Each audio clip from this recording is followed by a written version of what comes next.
A gruesome discovery took place in Egypt some years ago. You want to hear about it? 16 human hands, carefully buried in 4 eerie pits. They didn't look too much like human hands at first, since they were abnormally large, but they were. Weirdly, there were only right hands, no left hands were in sight.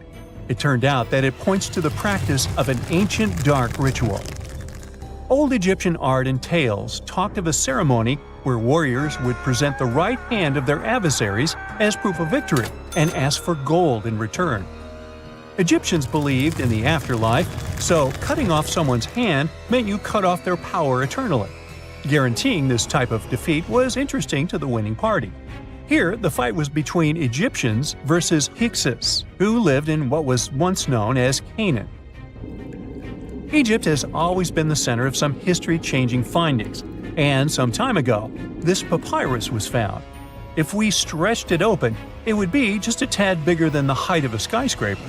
The world's tiniest skyscraper, which is located in Wichita Falls, Texas. When humans didn't write on their notes app, they wrote on this thing, made from the medulla of a papyrus plant. Around 2,000 years ago, ancient Egyptians wrote something reminiscent of a book where they describe most of their funerary traditions and their visions of the afterlife. It's considered one of the most important texts from ancient Egypt and is still sold in bookstores to this day. This ancient manuscript was unearthed from a chamber located just south of the Pyramid of Djoser, located in Saqqara. Oh yes, Djoser is the oldest pyramid in Egypt and not the Giza pyramids like most people think. So recently, the site of Saqqara buzzed with excited archaeologists who probably found one of Egypt's oldest complete mummies. They believe that this beautiful and well-preserved mummy was that of a wealthy man.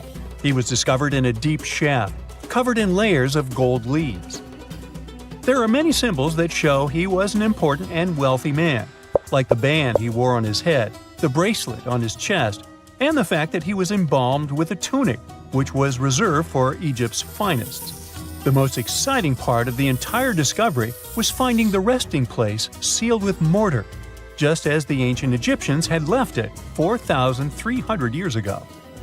Now this may sound weird, but back in 2008, archaeologists discovered a missing pyramid. Now it went missing because it deteriorated over the span of 4,000 years. Today, you can only see its base. It was a pretty important site back in ancient times. It is said that around the area of the pyramid, the ancients hosted a special type of ceremony where high priests would carry mummified remains of sacred bulls. Now here's a fun fact. Ancient Egyptians believed that Apis bulls were earthly incarnations of the city deity of Memphis and was connected to rites of fertility. It wasn't just any Apis bull though. They needed to be all black with a single white mark between its horns and a bunch of very specific characteristics. They were selected by the local priests and honored until they passed away. After that, they were mummified and buried in underground galleries. Meanwhile, this missing pyramid sort of disappeared around the 1800s. It was a German archaeologist who first found it in the village of Saqqara. He called it the Headless Pyramid when he first found it. But then, years after the official discovery, the desert sand came along and covered the whole thing. There were some excavations between the 19th and 20th centuries, but they weren't too systematic. That's why scientists were so thrilled when they dug an entire pyramid's base after removing the 25-foot mound of sand that was covering it. Oh, and it turns out American archaeologists are excavating a cemetery in Egypt that could contain over 1 million mummified bodies. So far, archaeologists have dug around 1,700 mummies. One of the main differences from other classic Egyptian mummies is that these people weren't kings and pharaohs. They were commoners that most likely lived about 1,500 years ago, when Egypt was controlled by the Roman and Byzantine empires. The name of the cemetery is cool though, the Way of the Water Buffalo, just in case you want to check it out on your next trip. Other than bulls and buffaloes, ancient Egyptians also liked baboons. Are you seeing a pattern here? In the beginning of the 20th century, archaeologists discovered a site filled with mummified baboons in a place called, guess what? The Valley of Monkeys. An animal wouldn't have been mummified if it wasn't considered important. Certain animals were more important than others, since they were linked to specific deities. Jackals were connected to Anubis, the ancient god of the afterlife, and cats were likened to the female deity Bastet. Baboons were a pretty big deal, since they were believed to be connected to Thoth, the deity of wisdom and advisor to Ra, one of Egypt's supreme deities. The archaeologists who studied these animals weren't too happy. They think these baboons were kept inside and were deprived of sunlight for most of their lives. They had extreme vitamin D deficiencies and they were poorly fed. Maybe Thoth got angry with these baboon keepers. Just a guess. Since there's never a boring day for archaeologists in Egypt, they also found human mummies with golden tongues. Since Egyptians were all about the afterlife, they believed that golden tongues might help a person speak once they pass to the other side. I mean, it's a long shot, but hey, why not? Some of these mummies were placed in wooden coffins with goods, such as necklaces, pottery, golden artifacts in the shape of lotus flowers and scarab beetles, and iPhones. Just kidding. A new temple was also unearthed recently in Egypt.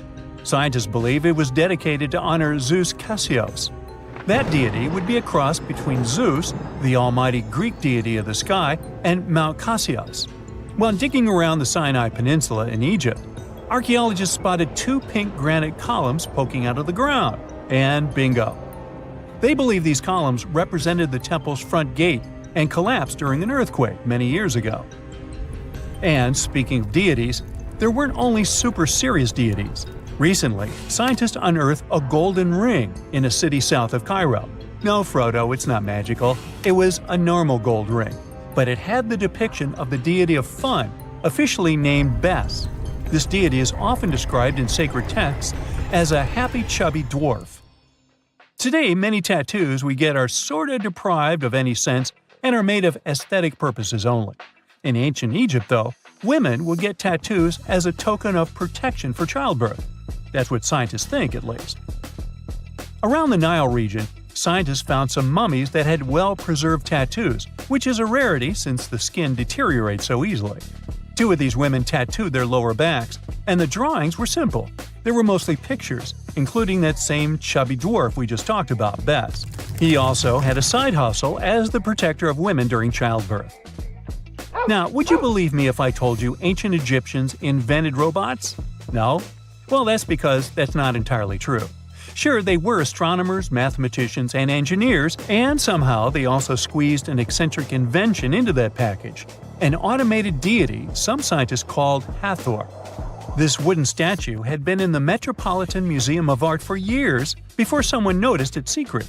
With the help of an X-ray machine, specialists discovered a mechanical operating system inside it. The pulley-like axis goes from the statue's shoulder to her left leg. When the system rotates, the statue raises and lowers her hand. Hey, pick me! Pick me! I got my hand up here. Most people know that pyramids were built as grand tombs for the pharaohs, designed to ensure they had a smooth journey to the afterlife. The Great Pyramid of Giza, for instance, was constructed for the pharaoh Khufu. But what most people don't know is that this whole pyramid building trend started right here, with the step pyramid of Djoser, about 4,700 years ago. This massive structure was built for Pharaoh Djoser, a ruler from Egypt's 3rd dynasty. It rises 7 layers high above the ground and stands about 200 feet tall. We think of it today as a phenomenal architectural project, but for ancient Egyptians, the step pyramid of Djoser turned out to be more like a massive experiment, a trial run, if you will, to perfect their building skills before they moved on to even more ambitious pyramids. Reaching new heights is super exciting, but the real mystery is what is going on below the ground. In this pyramid's underground labyrinth, there is a network of tunnels stretching about 3.5 miles long, and some researchers believe these tunnels might have been part of a sophisticated water system that could completely change what we think about pyramid construction. Let's talk about this massive complex located in Saqqara. Surrounding the pyramid, there's what's known as a dry moat, a continuous trench that is up to 164 feet wide and almost 2 miles long. It forms a sort of rectangular shape around the pyramid. This trench has an average depth of about 65 feet. Now, if you were to add up all the earth and rock they dug out to create this moat, It would be about 10 times the volume of the step pyramid itself. For the longest time, people just assumed this trench was nothing more than a huge quarry, a place where they dug up stone and clay to build the step pyramid. Makes sense, right? But when you take a closer look, it doesn't add up. The trench is too narrow and deep to be practical for mining, and its layout doesn't match anything we know about ancient Egyptian quarrying methods. Plus, some sections of the trench are actually covered with a rocky ceiling, which would have made it nearly impossible to use as a quarry. Another theory suggests that the dry moat had some kind of spiritual significance. Maybe it was a sacred place, where souls of nobles gathered to serve the late king in the afterlife. There are even niches in the walls that work as a hint at this spiritual function. But most researchers believe that this purpose likely developed much later, long after the complex was built for Djoser. So what was the moat really designed for? In 2020, a researcher came up with a pretty intriguing idea. It is possible that this trench was actually designed to collect and manage water, especially after heavy rainfalls. Now, that makes sense when you consider the location. The moat sits in an area that could easily have been flooded by runoff water from nearby plains. This could also explain why the trench wasn't used for new graves until much later when the climate became drier and less prone to flooding. The story becomes even more intriguing, as this trench appears to be part of a larger, more complex hydraulic system within the Djoser complex. It is like the trench has several compartments, carefully carved out of the rock and connected by tunnels. These compartments likely served as a part of a water treatment system, where water would flow from one compartment to the next, getting cleaner as it moved along. Now, here is where things start to tie into the pyramid itself. The Djoser complex has a series of underground shafts, and some researchers think that water from the moat's deep trench might have been used to power a hydraulic lift system, and this giant water-powered elevator could have been used to raise the heavy stones needed to build the pyramid. It worked like a volcano, but instead of lava, water did the heavy lifting. Imagine a big deep hole in the ground at the center of the pyramid site. Inside this hole, there was a huge wooden platform, kind of like a giant raft that could move up and down. When the workers wanted to lift a heavy stone, they would fill the hole with water. As the water rose, the wooden platform started to float up, carrying the stone with it, almost like a giant water-powered elevator. When the stone reached the right height, the workers slid it off the platform and onto the pyramid. The idea is that water from the deep trench, after being cleaned and filtered, would flow into these shafts. A massive float, possibly made of wood, would then rise as the water filled the shaft, lifting the stones up to where they were needed for construction. Once the stone was in place, they'd let the water out, lowering the platform back down to the bottom, ready to lift the next stone. This fancy hydraulic lift system could have been a game changer, making the whole building process a lot faster and more efficient without using a lot of workforce. It is like the ancient Egyptians were already embracing the whole idea of work smarter, not harder. But of course, not everyone is on board with this theory. Some experts argue that the area where the step pyramid of Djoser was built couldn't have held enough water from occasional rains to maintain such a fancy hydraulic system. The main theory suggests that, in the past, there might have been some kind of lake nearby that would have filled up after a period of rain, and this lake could have supplied water to the complex's hydraulic system. But there is no mention of such a lake in any ancient Egyptian writings, so it might be more of a what-if situation than a reality. And then there's the issue of the hard work itself. Remember when I said this method could have allowed the ancient builders to raise stones with far less effort? Well, that might not be entirely true. According to some experts, just building this hydraulic device would have required a lot more heavy work than simply moving the stone blocks using good old-fashioned manpower. And let's not forget, the step pyramid of Djoser is like a baby pyramid compared to those that came later. The stones used for Djoser's pyramid weighed, on average, about 660 pounds each, which is nothing compared to the more than 2.5-ton blocks used later for the pyramid of Chephren. If this cool water lift theory gets completely ruled out, we still need to explain how this pyramid was built in the first place. To answer that, we need to rewind a bit and talk about the original plans. See, before Djoser's tomb became a pyramid, the idea was to construct a simple mastaba. This type of tomb was pretty common in earlier periods, a flat-roofed rectangular structure with sloping sides. But after the original mastaba was finished, they decided to expand it a bit by adding more layers on top. And then they added even more layers, until the construction reached 6 distinctive steps, each one smaller than the previous. And they probably did all this by raising those heavy stones using ramps, not a water-powered elevator. There is still so much we don't know about the step pyramid of Djoser. More research is definitely needed to fully understand how this system worked, or if it even existed at all. But the idea of using water to help build the pyramid adds a whole new layer to our understanding of ancient Egyptian engineering. It's a powerful reminder of just how clever and resourceful those builders were, using the natural landscape and the power of water to create one of the most iconic monuments in history. When you hear the word mummy, you might get a chill down your spine. That's because most of us associate this word with those creepy characters we've seen in some scary movies.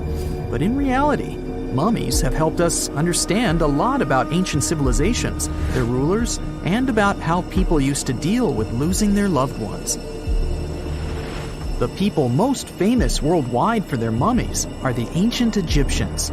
They believed that some sort of existence after passing away was possible, if certain conditions were met. That's why they insisted on preserving the human body through the process of mummification and placing the mummy in a furnished tomb, kind of like giving it a fully functioning apartment of its own. Why did they believe in this? Well, because they were deeply connected to their natural environment for the most part. They saw the natural cycles around them, like how the sun rose every day, followed by the moon, or how new life was always sprouting from plants, even after they had wilted away. They also believed that the powerful spirit Osiris, who represented the cycle of passing away and resurrection, played a role in this process. To prepare for the afterlife, the ancient Egyptians followed certain rituals, like mummification, which involved using materials like honey, resins, and incense to preserve the body. There's no other mummy more popular than that of King Tut. He was a young pharaoh who ruled over 3,000 years ago in Egypt. The problem with discovering ancient royal tombs is that most of such burial sites were previously robbed. People knew ancient rulers had been left with many valuable belongings, so those locations became vulnerable to thieves. When King Tut's tomb was opened in 1922, people were excited because it had not been robbed, like many other previously discovered royal tombs. That's how well hidden it was. Inside, his mummy was encapsulated in a total of 3 coffins, including one made of gold. The objects found in his tomb showed us what ancient Egypt was like, and studying his mummy also helped us learn about the culture and practices popular at the time when he passed away. We also learned about his family by looking at his DNA. Scientists were able to discover that he had had a disease called malaria and a problem with his foot that might have made it hard for him to walk. Ramses II was another pharaoh in Egypt who ruled for 68 years, which was quite a lot back in the day. He was known for his expansion campaigns and building projects. Many objects from his time as a ruler still exist today, including a large statue of him. Ramses II was about 6 feet tall and lived to be about 90 years old. After looking at his mummy, scientists concluded that he may have had a medical condition that affected his spine. Now, remember those thieves I mentioned before?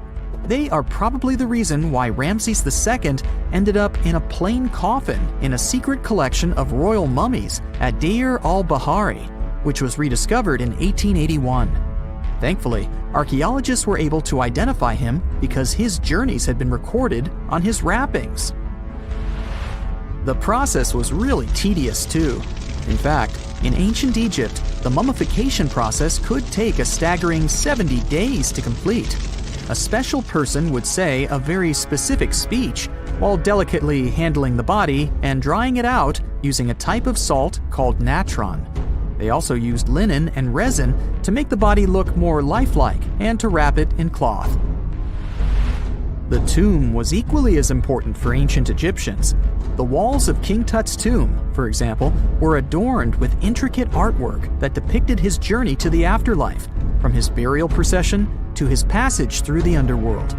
The ancient Egyptians believed that everyone made this journey after passing away, and they filled their tombs with items and paintings to help the person in their spiritual travels.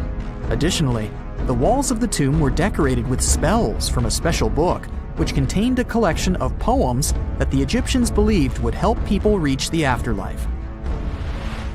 And speaking of how important this journey was, people also placed food in these ancient tombs. In King Tut's tomb, archaeologists discovered 36 jars of vintage beverages and 8 baskets of fruit, which were believed to be left there to help him in his journey to the afterlife. The Egyptians believed that traveling to the afterlife took a really long time, so they left a lot of supplies, such as food and water, to sustain their loved ones. Pharaohs also generally had numerous luxurious garments and beautiful jewelry in their tombs to ensure that they would have a fashionable journey. These items included various types of linen clothing, such as tunics, scarves, gloves, and headdresses, as well as a lot of gold jewelry with precious stones, like bracelets, buckles, pendants, necklaces, rings, and even precious depictions of insects for protection. Some were also deposited with fans made from ivory and ostrich feathers to keep them cool in the afterlife. Some ancient rulers were even placed in their forever apartments along with boats. For example, Pharaoh Khufu built the Great Pyramid at Giza as his tomb, and a large ship was found inside. King Tut, however, was buried with multiple boat paddles, but no actual boat. Instead, he had 3 chariots and numerous walking sticks made of precious materials, perhaps indicating he'd rather travel to the beyond by land, not by water. Amongst the most interesting objects found near ancient mummies are bottles of oils and perfumes. If rulers were supposed to be fashionable, why not smell nice too, right? Also, some of them had some ancient kinds of board games, most of them made out of precious materials like gold or ivory. One of those games was called Senet. It was very popular amongst the ancient Egyptians and very similar to modern-day chess. The ancient Egyptians may have the most famous mummies out there, but they weren't the first to invent the procedure. In fact, it all started in South America with an ancient civilization named the Chinchorro. As far as we know today, these people were the first to mummify their loved ones that had passed away. They did it somewhere around 2,000 years before the Egyptians started their own rituals. Sure, we can tell a lot about ancient rulers by studying these mummies, but until recently, we had no idea what they really looked like during their lifetime. Not so long ago, though, some very special mummy paintings were found by archaeologists studying ancient Egyptian objects. These mummy portraits are highly detailed paintings of individuals that were made while they were still alive. Such paintings were often painted on wood, as opposed to the classical portraits we all know about, which are painted on canvas. They are known for their realism and beauty, and have even been used by researchers to diagnose diseases by comparing them to the corresponding mummies. Some of these portraits also include depictions of jewelry, which was later found on the mummies. The recent discovery of these mummy portraits in Central Egypt is significant, as it marks the first time in over a century that such paintings have been found. Mummies appeared all around the world naturally, too. Mummification can occur without people intervening because of natural conditions, like extremely cold or hot environments, places with a lack of oxygen, or accidental exposure to chemicals that preserve the body. These conditions don't allow bacteria to grow, resulting in the body remaining more or less intact. famous Otzi was one of these mummies. We know today he was a man who lived around 5,000 years ago in Europe. But upon his discovery in the Alps in 1991, Austrian authorities initially believed that he was a modern mountaineer because of how well preserved the body was.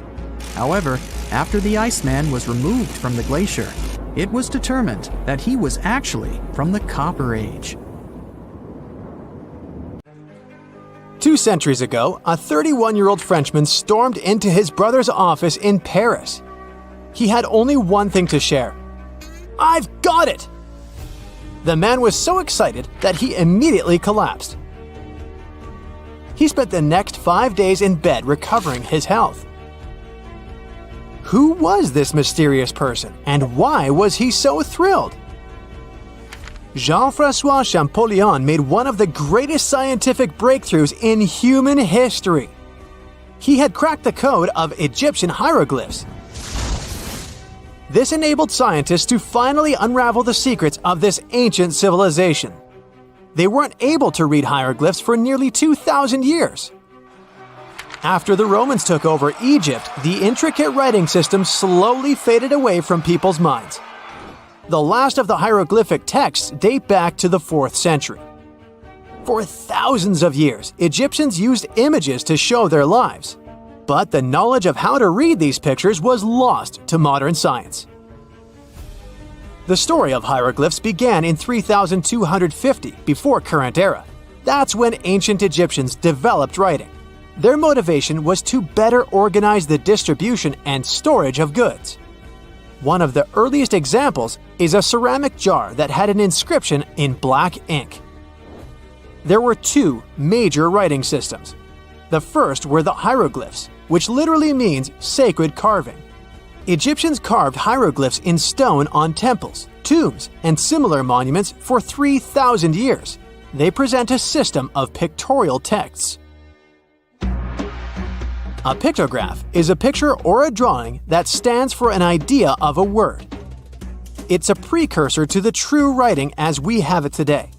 For example, when Egyptians wanted to write ibis, they would draw a small image of the bird. Hieroglyphs can be found on walls. They were a formal way of writing. The other writing system was hieratic. Egyptians mostly used it when writing on papyrus. That's an early, thicker form of the paper we have today. It soon evolved into Demotic. This improved version became the most common writing systems in ancient Egypt. Then, in the early 4th century BCE, Alexander the Great took control of Egypt. This was the time when the Greek Ptolemaic dynasty ruled the country.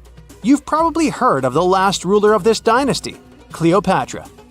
During her time, Egyptian Demotic and Greek were used side by side. The two started mixing, and by the year 100, a new language emerged, Coptic. It slowly replaced the ancient writing system. Only Egyptian priests used hieroglyphs for the next couple of centuries, and then their meaning was lost to history. But not forever. Arabs were the first who tried to solve the mystery of the hieroglyphs. Medieval travelers came across these strange symbols and wanted to understand their meaning. They consulted speakers of Coptic and translated text from Greek and Latin into Arabic to break the code of the hieroglyphs. During the Renaissance, Europeans also became fascinated with the legacy of ancient Egypt. Scholars from the Old Continent believed that hieroglyphs were a group of symbols as opposed to a written language. This was all about to change in 1799. A year earlier, Napoleon, the famous French ruler, arrived in Egypt. His subordinates constructed a fort that dated back to the 15th century. Rashid, or Rosetta, was a port town in the northeast of Egypt, near Alexandria. One section of the old fortification wall contained an interesting slab inside. The stone tablet was made of a granite-like rock. It was just 40 inches high and 30 inches wide. It contained 3 distinctive sections of text carved into it. The letters were in 3 scripts and 2 languages: hieroglyphs, Demotic, and Greek. It was a fragment of a larger ancient stela. These are upright stone slabs that are used to dedicate to a person or an event, but the one from Rosetta was damaged. 2/3 of the hieroglyphic text on the top was missing. The bottom Greek text lacked a cornerstone. The only fully preserved section was the writing in Demotic in the middle of the slab. It eventually ended up in the British Museum. The scientific community was intrigued, and the race was on to decipher it. Prints and casts of the slab went out all over Europe. Scholars already knew ancient Greek, so in theory, this shouldn't have been so hard. The first people who saw the Rosetta Stone thought the process would take 2 weeks. In the end, it took 2 decades. The main issue was the fact that hieroglyphs and spoken ancient Egyptian didn't have a connection anymore. Scientists didn't know what sounds the letters on the slab corresponded to. Imagine if English disappeared 1,000 years in the future. Then someone finds a tablet with the word dog. At first, they wouldn't know how to read the word or the individual letters. Even if they figured out how to pronounce the word, they wouldn't know its meaning. This is what linguists were dealing with in the case of the Rosetta Stone. The careful study of the artifact produced another find. The texts weren't direct translations of each other. They both described the same event, but in different words. It was like you saw a movie with 2 friends, and then all 3 of you wrote different reviews about it. The original text was probably in Greek, but the translators added extra words to make it sound more Egyptian. An English physician and physicist, Thomas Young, made the first great breakthrough. He knew that the name Ptolemy appeared several times in the text based on the Greek translation. This wasn't an Egyptian name, so it was impossible to represent it with a single image. The only way to spell out this Greek name was to use symbols that sound like it when produced. This is called transliteration, and we have it today as well. This is how foreign-sounding words are written down in Chinese or some Slavic languages. Young focused on sets of hieroglyphs in oval frames. These are called cartouches. He experimented a bit but finally discovered that one of them read, Ptolemy the Great. The individual hieroglyphs that made up this name corresponded to sounds needed to produce it. This is where our mysterious man from the beginning of the video enters the picture. Champollion picked up where Young left off. He knew Coptic, so the Frenchman was able to determine what many other hieroglyphs sounded like. The eureka moment was close. It came while he was studying a cartouche from a site dedicated to Ramses II. It had 4 symbols. The last 2 were the same. He determined this was the sound S. The first symbol was the sun. This is Ra or Re in Coptic. So the cartouche read Ra something SS. Can you already guess the name? Of course, it's Ramses. This breakthrough finally cracked the code. Ancient Egyptian wasn't a mishmash of cool-looking images. It was a phonetic language that Jean-François Champollion discovered in September of 1822. The stone slab is today known as the Decree of Memphis. The Egyptian Council issued it in this city in the year 196 before current era. In it, they expressed their loyalty to the pharaoh. They erected identical stelae and temples all across Egypt. The Rosetta Stone was just one copy of them, but its content is less important than the fact that Champollion's translation gave these ancient peoples their voice again. During the 1800s, European scholars didn't think that the Egyptian civilization was much older than classical Greek or Roman. Now that scientists could read hieroglyphs, a whole new chapter of human history opened. One of the most famous finds in the history of archaeology happened in 1922. That's when the British archaeologist Howard Carter discovered the tomb of Pharaoh Tutankhamun in Egypt's Valley of the Kings. The whole world admired King Tut's golden mask. But without Champollion's pioneering work, it would be impossible to know who its owner was. The young pharaoh's cartouche is phonetic. For instance, you pronounce the pictograph of a chick as the vowel U. The symbol for the key of life is an ankh, and there is a shepherd's crook in the end. It symbolizes the word ruler. Egyptian archaeologists made an extraordinary discovery near Cairo just recently. Drumroll, please. The most ancient and most complete mummy yet discovered in the country. Yes, they were keeping it under wraps. The 4,300-year-old mummy was found in a group of tombs close to the step pyramid of Djoser, dating back to the Egyptian Old Kingdom. It was covered in layers of gold. The team also found several other tombs, including one belonging to an ancient Egyptian official and another belonging to a secret keeper who had the power to perform special ceremonies. Another interesting tomb was that of a writer, which featured the largest statues ever found in the area. This vast burial site is also home to more than a dozen pyramids and resting grounds. Probably one of the most famous mummies in the world is that of Hatshepsut. She ruled Egypt like a boss for around 20 years, building all sorts of impressive buildings and creating new trade routes. But when archaeologist Howard Carter found her tomb in the Valley of the Kings, her sarcophagus was empty. However, Carter did find two coffins in another tomb, one of which belonged to Hatshepsut's wet nurse and the other to an unknown woman. In 2006, a team of specialists decided to investigate whether that mysterious lady was the queen herself. They found a molar tooth in a wooden box with Hatshepsut's name on it, and when they compared it to a gap in the mummy's mouth, it was a perfect match. Ramses II was a pretty impressive ruler, but it was his mummy that eventually made history. Now, we don't hear too much about his daddy. Okay, I'll stop. Ramses is considered to be the most powerful pharaoh in all of Egypt, as he reigned for a whopping 6 decades. He also lived to be over 90 years old. Now that's pretty amazing, considering the time he lived in. Ramses II supposedly had over 100 offspring too. Talk about a big family. When he passed away, his body was originally buried in the Valley of the Kings, but some sneaky guys tried to rob his tomb of all his treasures. Officials back in the day weren't having any of that though, so they moved his body to a secret location to keep it safe. Fast forward to the 1800s, and Ramses II's mummy was discovered along with a bunch of other rulers and important officials.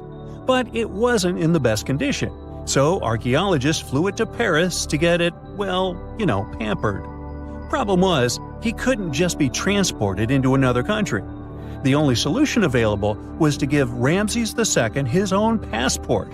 His occupation was listed as king, and the document even featured his photo. Most mummies aren't necessarily known for having the most hydrated skin. But that of an ancient woman, also known as Lady Di, proves otherwise. No, not that Lady Di. This wealthy lady from ancient times was discovered in an ornate tomb in 1971, and she looked fabulous, if we can say so about a mummy. Thanks to the special conditions in her tomb, like the moisture in the environment and the lack of oxygen, her body was almost perfectly preserved. Her skin was soft, her hair was on point, and she was still flexible.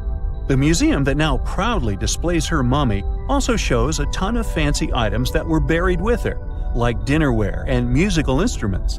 Archaeologists investigated the mummy further and discovered that she passed away from a heart attack at around 50 years old. Even though it hasn't been around for over 2,000 years, Lady Di is still making history. The mummy of Otzi the Iceman was discovered in the Alps in 1991. Austrian authorities initially thought he was a modern mountaineer because he was so well preserved. Turns out, he was actually from the Copper Age. He was found in a mountain pass over 10,000 feet above sea level. Through studying his mummy, we've learned so much about life in Copper Age Europe. For example, we know that he was a native of Central Europe and enjoyed eating meat. He also suffered from arthritis, narrowing arteries, and intestinal problems. But he likely used acupuncture and medicinal herbs to treat these conditions. And apparently, he was pretty handy with tools.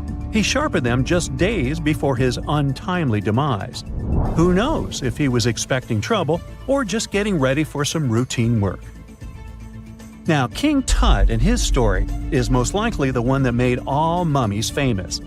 This pharaoh passed away at the young age of 19, more than 3,000 years ago, but his mummy is still one of the most well-known in the world.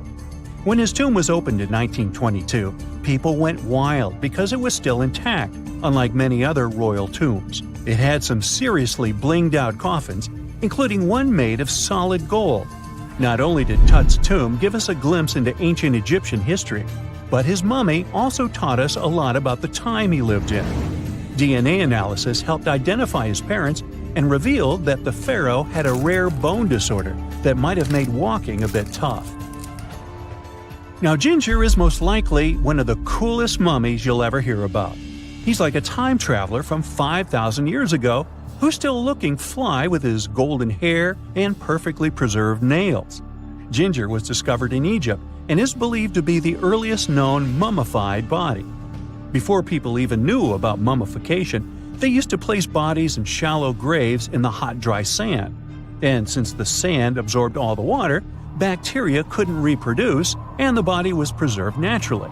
Now, scientists are not sure if Ginger's preservation was intentional or not, but since he was buried with some pottery vessels, it's likely that whoever buried him knew some serious preservation techniques. If you want to meet Ginger in person, he's currently chilling at the British Museum. One Dutch art collector bought a statue from Asia and ended up finding a weird discovery. The statue contained a mummy hidden inside.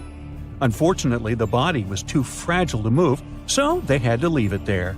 The coolest part is that this mummy is over 1,000 years old and was on display for 200 years before being encased in the statue. When scientists did a CT scan, they found out that the mummy was filled with paper scraps covered in writings. Experts think he might have done this thing called self-mummification, which is a pretty intense process involving a special diet and tea that makes your body less prone to bacteria. Only a few people could handle this ritual, and those who managed to do that were seriously respected. No other Egyptian queen has baffled scientists and historians like the stunning Nefertiti. Based on her statues, she was known for her slender neck, wide eyes, and high cheekbones. Her name translates to "the beautiful woman has come." Talk about living up to your name, huh? Even though she wasn't a pharaoh herself, Nefertiti still managed to leave a lasting impression. Written records suggest that, as a wife and queen, she held an incredibly influential role. Because of her power, she was indeed admired, but she also managed to make quite a lot of enemies throughout her life. She was also related to King Tut, but not biologically. Rather, she was his stepmother. So far, locals have yet to identify her mummy, but that may soon change. A local Egyptologist who has been busy excavating tombs in the Valley of the Kings has found two mummies that he believes could be Nefertiti and her daughter. According to specialists, we may soon finally get a definitive answer about the identity of these two mummies. And if one of them does turn out to be Nefertiti, we could be in for a real treat. DNA analysis and CT scans of the mummy could give us the most complete and accurate image of the queen that we've ever seen. It's crazy to think that we've only scratched the surface of what lies beneath modern-day Egypt. Nefertiti ruled during a time of great power and prosperity in Egypt, but unfortunately passed away in a period of social turmoil, leading to her gravesite being lost. Now, where's my mummy? During the early 1920s, the world was mesmerized by King Tut. A British archaeologist, Howard Carter, discovered the young pharaoh's tomb in Egypt's Valley of the Kings, 1922. But the public wasn't only interested in gold and jewelry. The press wrote about the curse of the pharaohs, but was it true? Was an ancient curse really the reason everyone entering the pyramids lost their lives? At the time, this was the only explanation for a series of unexplained passings. The man present at the opening of King Tut's burial chamber, George Herbert V, Earl of Carnarvon, lived only 5 more months after the discovery. He had also sponsored the dig. In comes Sir Arthur Conan Doyle. You probably know of him, the English writer behind Sherlock Holmes. He claimed that an evil elemental caused the explorer's demise. He must have been joking, right? Unfortunately, no. The newspapers continued to blame the pharaoh's curse after every Egyptologist left this world. These are the scientists who study the ancient cultures of Egypt. The archaeologist who opened King Tutankhamun's tomb passed away full 17 years after the discovery. The reason for it wasn't a secret: Hodgkin's disease. Yet again, journalists around the world wrote of a curse. This was getting ridiculous. But science must have had a rational explanation, right? Well, it did. And that explanation was common mold. Harmful fungi, Aspergillus, can survive for ages in sealed tombs. When humans inhale them, there's a high risk of infection in people who have a weakened immune system. Today, doctors believe this is what happened to the unfortunate explorer more than a century ago. Scientists now know that this type of fungi grows especially well on grain. And King Tut's tomb was full of offerings in the form of baskets full of raw grain and bread. Researchers discovered other varieties of fungi on ancient Egyptian mummies. These molds can easily cause some nasty consequences for humans. The danger of rotting organic material is real. Just look inside your fridge. Any food leftovers you have there start to go off after just 3 to 4 days. You can imagine what happens to food in a sealed chamber after thousands of years. Food is just one kind of organic material. There is also wood. If you expose it to water or even moisture in the air, it starts to deteriorate. You don't have to travel to Egypt to see the effects of this process. Any abandoned building in your neighborhood can serve as an example. When a piece of wood gets wet and has no way of drying out, there is going to be damage. From fungi to wood-boring insects, the list is long. Rotten wood presents a huge structural issue. Beams and floor panels are all made of timber, so you better not go inside a failing building. You can easily lose your footing. But this is just the tip of the iceberg. The building materials since the time of the pharaohs have changed, but so have the dangers. One of the best examples is asbestos. Until the 1970s, most home insulation materials contained this substance. It was in everything, from boilers to soundproofing. This microfiber provided excellent heat insulation. But then, the United States banned asbestos in 1989. The UK did the same a decade later. The reason for it is that asbestos becomes a health hazard when it gets damaged. When humans inhale asbestos fibers, they can get seriously sick. Abandoned strictures are full of this material, and there is no one to maintain them. You see the danger now. Another material is also common in old buildings: lead. Ancient Romans used lead piping to channel spring water into their homes. They also cooked in lead vessels, which was probably not the wisest of choices. You see, lead and water don't go well together because of something called corrosion. But this problem isn't ancient. US officials banned lead piping only in 1986.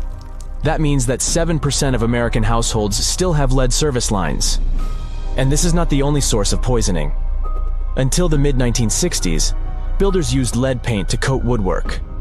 In abandoned buildings, this lead coating snapped a long time ago. Anyone who touches doors and windows will disturb this lead dust and inhale it. The dust particles are at least visible to an unaided eye. This is not the case for carbon monoxide. This gas has no color, so you can't see it. It has no odor, so you can't smell it. No way to detect a carbon monoxide leak at all. And how does this dangerous gas usually escape? Poor maintenance. Well, abandoned buildings have zero maintenance. 1 second, you could be exploring an old factory, and the next you could feel dizzy with and have a terrible headache. These are just some of the symptoms of CO poisoning, the less severe ones. But what is the source? All it takes is for an old boiler to finally give way after years of neglect. We've reached an important question. What is the main factor in air quality inside a room? If you are thinking the level of oxygen, try again.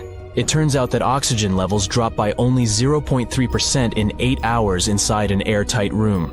This is a room in which doors and windows are sealed with tape, so the decrease is even smaller in normal conditions. Oxygen isn't the main problem. The levels of carbon dioxide rise sharply inside a sealed room.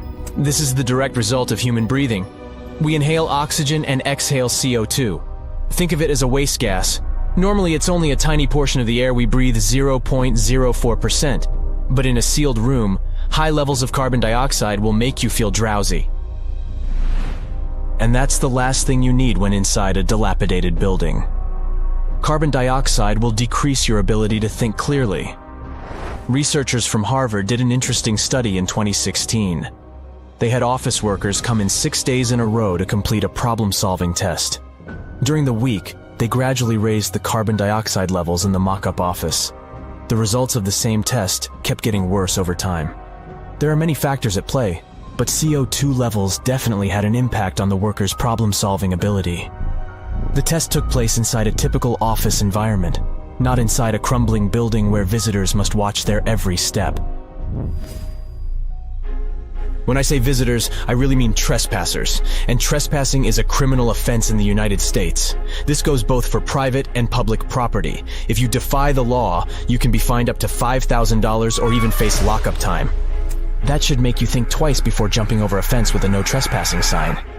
But again, you might not be the only one inside. You can never know who else is in the building. Perhaps a person up to no good?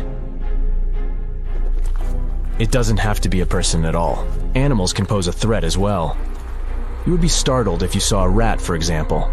But the poor animal would be scared as well.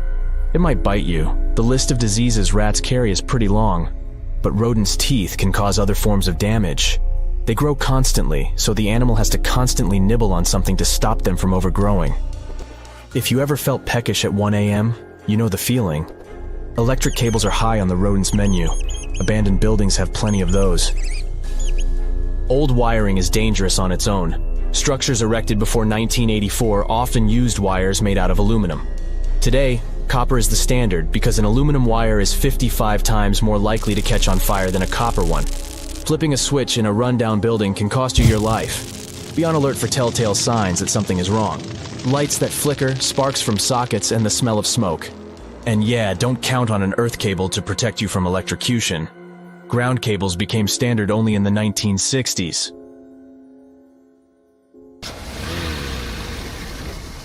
And now we're off to almost 5,000 years ago.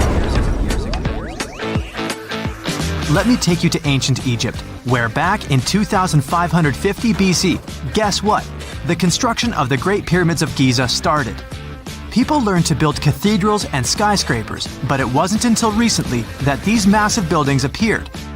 It's still a mystery to even modern scientists how these pyramids were built 5,000 years ago. No wonder they are one of the 7 wonders of the ancient world.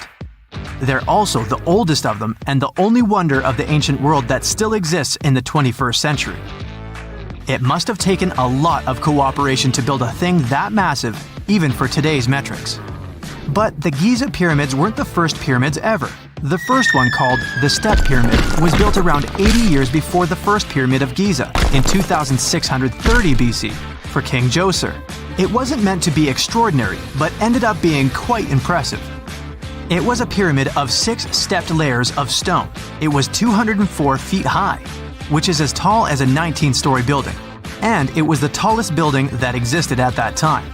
It wasn't just a pyramid though, it was surrounded by a whole complex of buildings, including even courtyards. In ancient Egypt, people believed in the afterlife, so everyone, especially kings, wanted to make sure they had everything they needed to get ready for it. Here's why the pyramid complex was perfectly supplied with a lot of objects people used every day. The complex included a pyramid and a kind of a palace. Those buildings had many things the king loved and might need one day, like furniture, food, and gold vessels. After Djoser, building pyramids became common practice, but many pyramids weren't finished. It would usually take about 20 years to build one, but many rulers reigned way less than that. Overall, there are more than 100 pyramids. The most famous pyramids are the Great Pyramids of Giza. The first one and the biggest one was built for Pharaoh Khufu, around 2550 BC. Initially, it was 481 feet tall, which is as tall as a 40-story building. The second pyramid was built for Khufu's son, Pharaoh Khafre, around 2520 BC. It's just a bit shorter, usually standing at 471 feet high, a 39-story building. This is the pyramid with the famous statue of the Sphinx. Sphinxes have a lion's body and a human head. They were built to guard important areas. This one has the head of Pharaoh Khafre and is guarding his pyramid, facing the sunrise. The Sphinx is most well known and is one of the world's biggest and oldest statues. Originally, it had red color and did have a nose. It's still possible to see the trace of red pigment by its ears. But no one knows exactly when the nose disappeared. For some time, the Sphinx was sort of hidden underground, being covered with sand up to its shoulders. Luckily, in the early 1800s, an adventurer with a team of 160 people dug it out. The third pyramid of Giza is the smallest one, being more than twice shorter. Originally, it was 218 feet high, about the height of a 20-story building. Built in 2490 BC, it was a pyramid for Khafre's son, Menkaure. The pyramids are designed to align with the points of the compass, and their sides symbolize the rays of the sun. But back at the time, there were no compasses. Ancient Egyptians figured out the directions themselves, and with amazing precision. To align the pyramids, they used two constellations. Originally, the pyramids were covered in smooth white limestone and had a gold-silver top to reflect the sun. Later, the white limestone was taken from the pyramids by other kings and used for other buildings. Scientists estimated that ancient Egyptians used about 2.3 million stone blocks to build the first pyramid. Each block weighed more than 1 ton. This is the weight of a rhino. Some blocks were even bigger, being almost as heavy as an elephant. 4.5 millennia ago, there was no modern equipment to help build it. There were no machines, no wheels, and even no steel. The only metal available to them was copper. Even today, scientists aren't sure how the Egyptians managed to build the pyramids. There are no records left that would shed light on it. Some even think that Egyptians wanted to keep it as their secret and didn't even record it on purpose. Many believe that poor people and foreigners built the pyramids, but it's not true. Actually, the builders were very skilled workers, and they were fed and paid well. The archaeologists claim that the builders lived in a nearby temporary city and were a highly organized community with a strong leader. Scientists say that around 20,000 people worked on each pyramid complex, and it took about 20 years to build each. It probably was a national project. The construction site was large in resources, and food and essentials were likely to be contributed from all parts of Egypt. Even with all that support, it remains unclear how people managed to cut, transport, and assemble those huge stones. One of the theories suggests the stones were most likely transported on boats down the Nile River. Then, there was a harder part.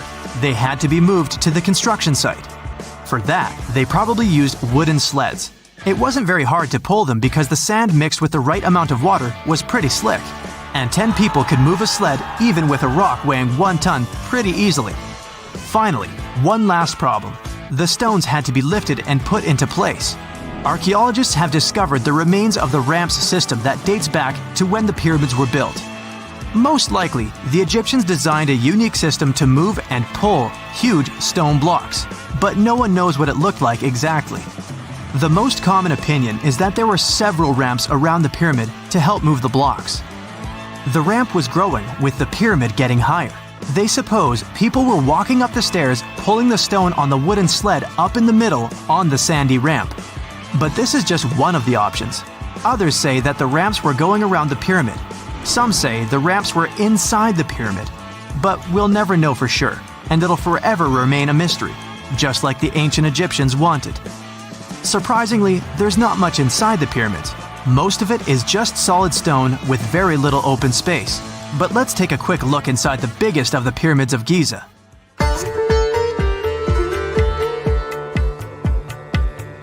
From the entrance, there are 2 stairs, one going down and the other one going up. The descending one takes you to a chamber located underground. That's where the pharaohs are, but not in this pyramid because Khufu wanted to stay higher.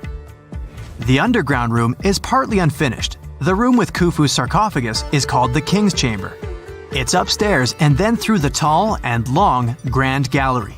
Below the King's Chamber, there's a room called the Queen's Chamber. There are no queens though, and no one is sure why the room is called this. Unfortunately, none of these have any hieroglyphs on the wall. They're just bare. If you want to see them, you should go to the other rooms that are decorated. Those pieces of art are depictions of ancient Egypt's culture and daily life. The texts allow researchers to study their language and grammar.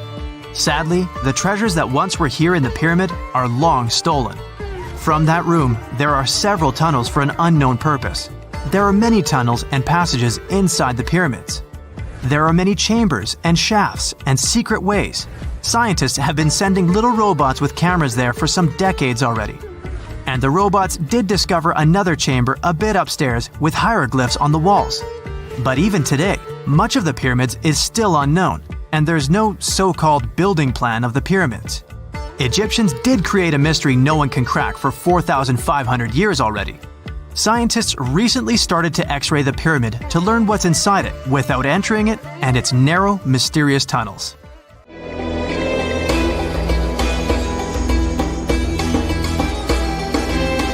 The Great Pyramid was created as the final resting place of ancient Egyptian monarch Khufu. According to legend, French leader Napoleon entered the Great Pyramid and came back out looking shaken and super pale. He never revealed what he saw inside, but whatever it was is said to have affected him for the rest of his life. When Napoleon entered the pyramid, he would have walked through a super tight and ascending passageway. He'd then go through another passageway known as the Great Chamber. This corridor would have been much taller than the previous one and would have cobbles too. He then reached the King's Chamber, the centerpiece of the Great Pyramid, which was lined with huge blocks of granite. But it wouldn't have looked as grand as we might imagine. There are no hieroglyphics decorating its walls, as Egyptians only began decorating the burial chambers of pyramids much later on. The pharaoh's tombs deep inside the pyramid would have also been filled with treasures, from chunks of gold to the world's most expensive jewelry. But this would have all been looted a long time ago. The only thing that probably would have been left in there would have been a huge sarcophagus, which would have once contained the king's mummy. He'd also have to walk past the queen's chamber. This room most likely didn't hold any queens though, as pyramids were usually only built for one person. There are mysterious tunnels leading from here. To this day, no one is really sure what they're there for.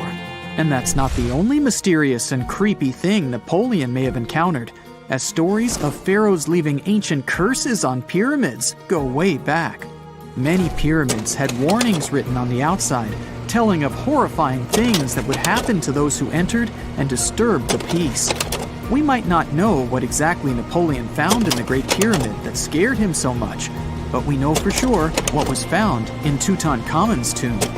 Tutankhamun was an ancient Egyptian pharaoh who was only 8 or 9 years old when he took to the throne. He became a cultural phenomenon when his tomb was discovered almost completely intact in 1922. His pyramid sits in the Valley of Kings in Thebes, modern Luxor, which is in Egypt. Unlike the Great Pyramid, Tutankhamun's tomb was covered in beautiful wall decorations.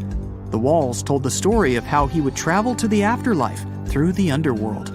Egyptians believed all people would have to take this journey, so they would fill their tombs with objects and paintings to help them get there. There'd also be spells painted on the walls. They believed this would help people pass over to the next realm. The journey would be pretty long, and for that reason, the ancient Egyptians would also fill the pyramids with food. Tutankhamun's pyramid was filled with 8 fruit baskets. They even found something called gingerbread fruit in there. The rooms were jam-packed with furniture, statues, clothes, and staffs, amongst a whole bunch of other things. You'd likely find a lot of clothes and expensive jewelry in the pyramids as well. The ancient Egyptians wanted their ancestors to travel in style to the afterlife. They put Tutankhamun in his final resting place with over 50 pieces of clothing, all of the highest quality. There were tunics, scarves, gloves, and headdresses, and a ton of jewelry. Bracelets, pendants, necklaces, rings, and scarabs for protection were all found inside. Each of them was made of gold or precious stones. There were also fans made of ostrich feathers to keep the old pharaoh cool in the hot Egyptian sun. But the temperature inside the pyramids never actually went above 68 degrees Fahrenheit. The ancient Egyptians developed a super cool air conditioning system that we don't fully understand even today. Tutankhamun's pyramid also contained 130 walking sticks made from ebony, ivory, silver, and gold to help him on his journey. There were 3 chariots hidden away in case he got tired of all the walking. They also put 11 boat paddles inside, but there was no sign of any boat. The pyramids would be littered with the pharaoh's favorite scents and perfumes. During the excavation of Tutankhamun's pyramid, it quickly became clear that it had been robbed during ancient times. There was damage to doors and traces of oils left in empty jars. It looks like someone raided the pyramid for gold and the scents, perfumes, and oils that had been left for King Tut. There was still a bit of perfume, which was made from coconut oil and frankincense, left in one bottle. It seems like Pharaoh Tutankhamun loved board games. There was an ivory traveling set of Senet in his pyramid. Although we don't know for sure exactly how to play it, we have figured out it was sort of an ancient Egyptian version of backgammon. It looks like it was a two-player game where the goal was to knock your opponent off the board. Not really sure who Tutankhamun's mummy was supposed to play with, though. The ancient Egyptians had some rituals that may seem pretty strange to us. For example, they used to shave their eyebrows off if they ever lost a cat. So it's not too surprising they put some really weird things inside pyramids. Archaeologists discovered a collection of mummified cats and scarab beetles in pyramids that date back more than 4,000 years. They were found in the pyramids of Saqqara, which is south of Cairo. They also found a bunch of makeup kits and mirrors inside. Makeup was worn proudly by both men and women in ancient Egyptian times. Eyeliner was the most popular cosmetic. The Rosetta Stone was one of the best discoveries ever made in pyramids. It was found by our man Napoleon Bonaparte and his team. It's a black granite rock that dates back to 196 BCE. It's transcribed in Greek, Demotic, and hieroglyphic. When it was translated in 1822, we got the key to understanding ancient Egyptian hieroglyphics for the very first time. The discovery of Queen Hatshepsut's mummy in 1903 changed our understanding of the Egyptians forever. After she had passed away, her successor, Thutmose III, removed most of the evidence of her reign, so we basically knew nothing about Egypt's first great female leader. She's now gone on to become one of the few and most famous female pharaohs of Egypt. Pharaoh Khufu even had a fully fledged boat in his pyramid. Archaeologists uncovered more than 1,200 pieces of a giant boat near the Great Pyramid at Giza. They reassembled the boat, and it's a whopping 144 feet long. It's most likely a solar boat, which was designed to carry the resurrected king with the deity Ra. Fun fact, the Pyramid of Giza is the last remaining of the 7 wonders of the ancient world. The other 6 are the Hanging Gardens, the Colossus, the Temple of Artemis, the Mausoleum, the Lighthouse, and the Statue of Zeus. This pyramid was also the world's tallest man-made structure for 3,800 years, and it's the biggest pyramid in Egypt. It took a staggering 2.3 million blocks of limestone, and some weighed as much as 80 tons. It took an incredible 100,000 laborers and a whopping 23 years to build. Its original height was a mega 480 feet. In 2017, archaeologists discovered something weird about Egypt's Great Pyramid. There's a hidden void that's at least 100 feet long, and no one really knows why it's there or what's actually inside it.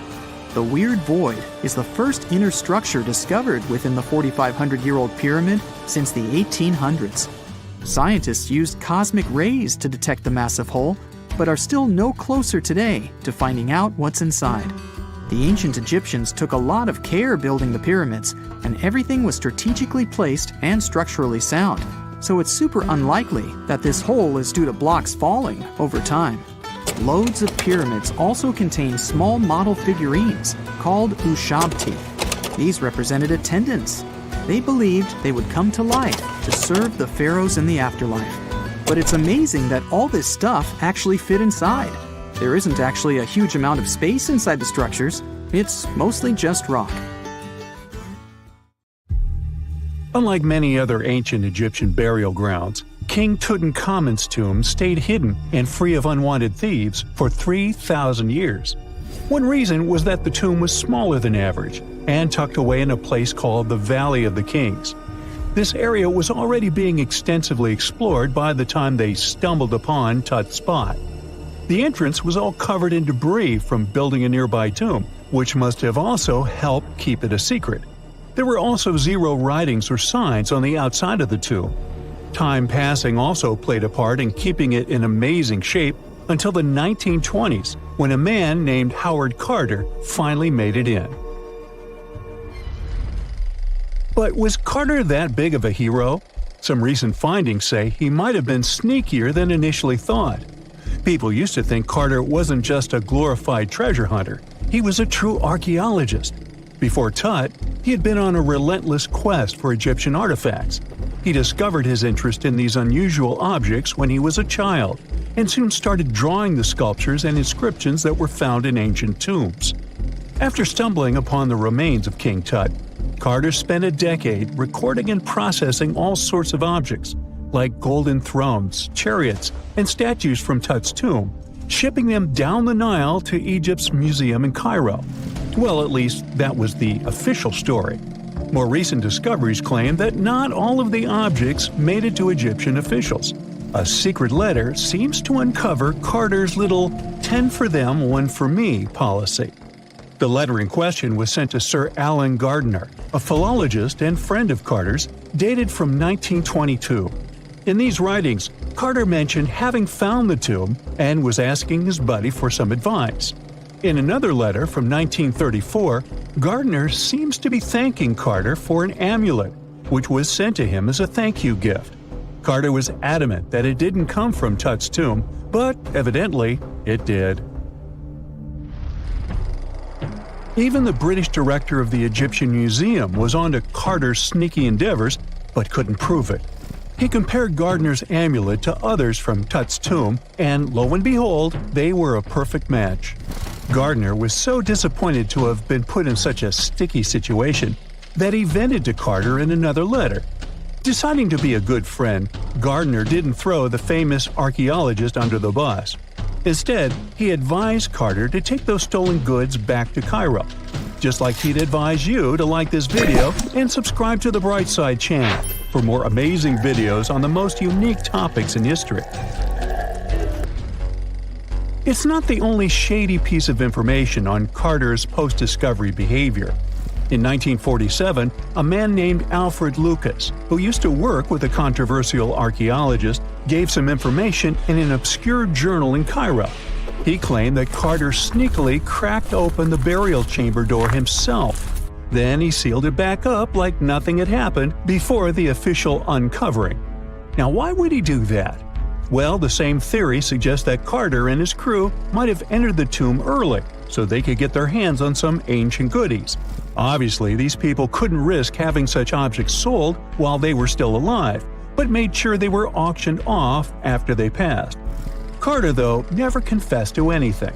He made no official denial either, but the Egyptian government couldn't risk any more mysterious disappearances, so they prohibited him from entering the tomb for a while.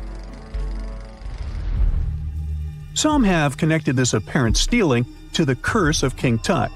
If you've never heard of it, know that it became quite the scary tale soon after King Tutankhamun's resting place was uncovered. It claimed that anyone messing with the tomb of the boy pharaoh would face some serious bad luck. It's not all dramatic like a mummy going on an aggressive spree, but word got out that the people involved in disturbing King Tut's lair met some mysterious, untimely ends.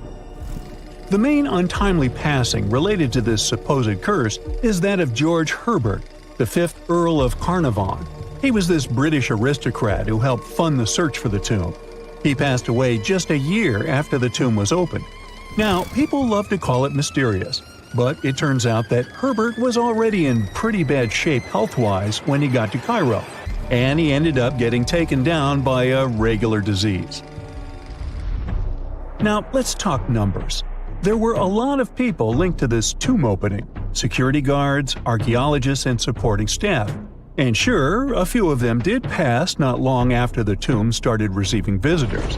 As much as we'd like this curse to be true for the sake of, good storytelling, statistically, if you have a bunch of people connected to opening a tomb, you'd expect some passings just by random chance. The average lifespan for those supposedly targeted by the ancient curse was more than 20 years after the spell was supposed to kick in. Herbert's daughter even lived until the 1980s, that's half a century later.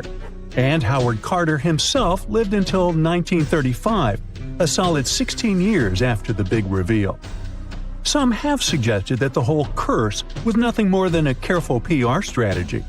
You see, when Tut's tomb was found, Howard Carter wanted to make a priority out of keeping nosy reporters away, so he might have come up with a curse hanging over anyone entering the boy king's resting place.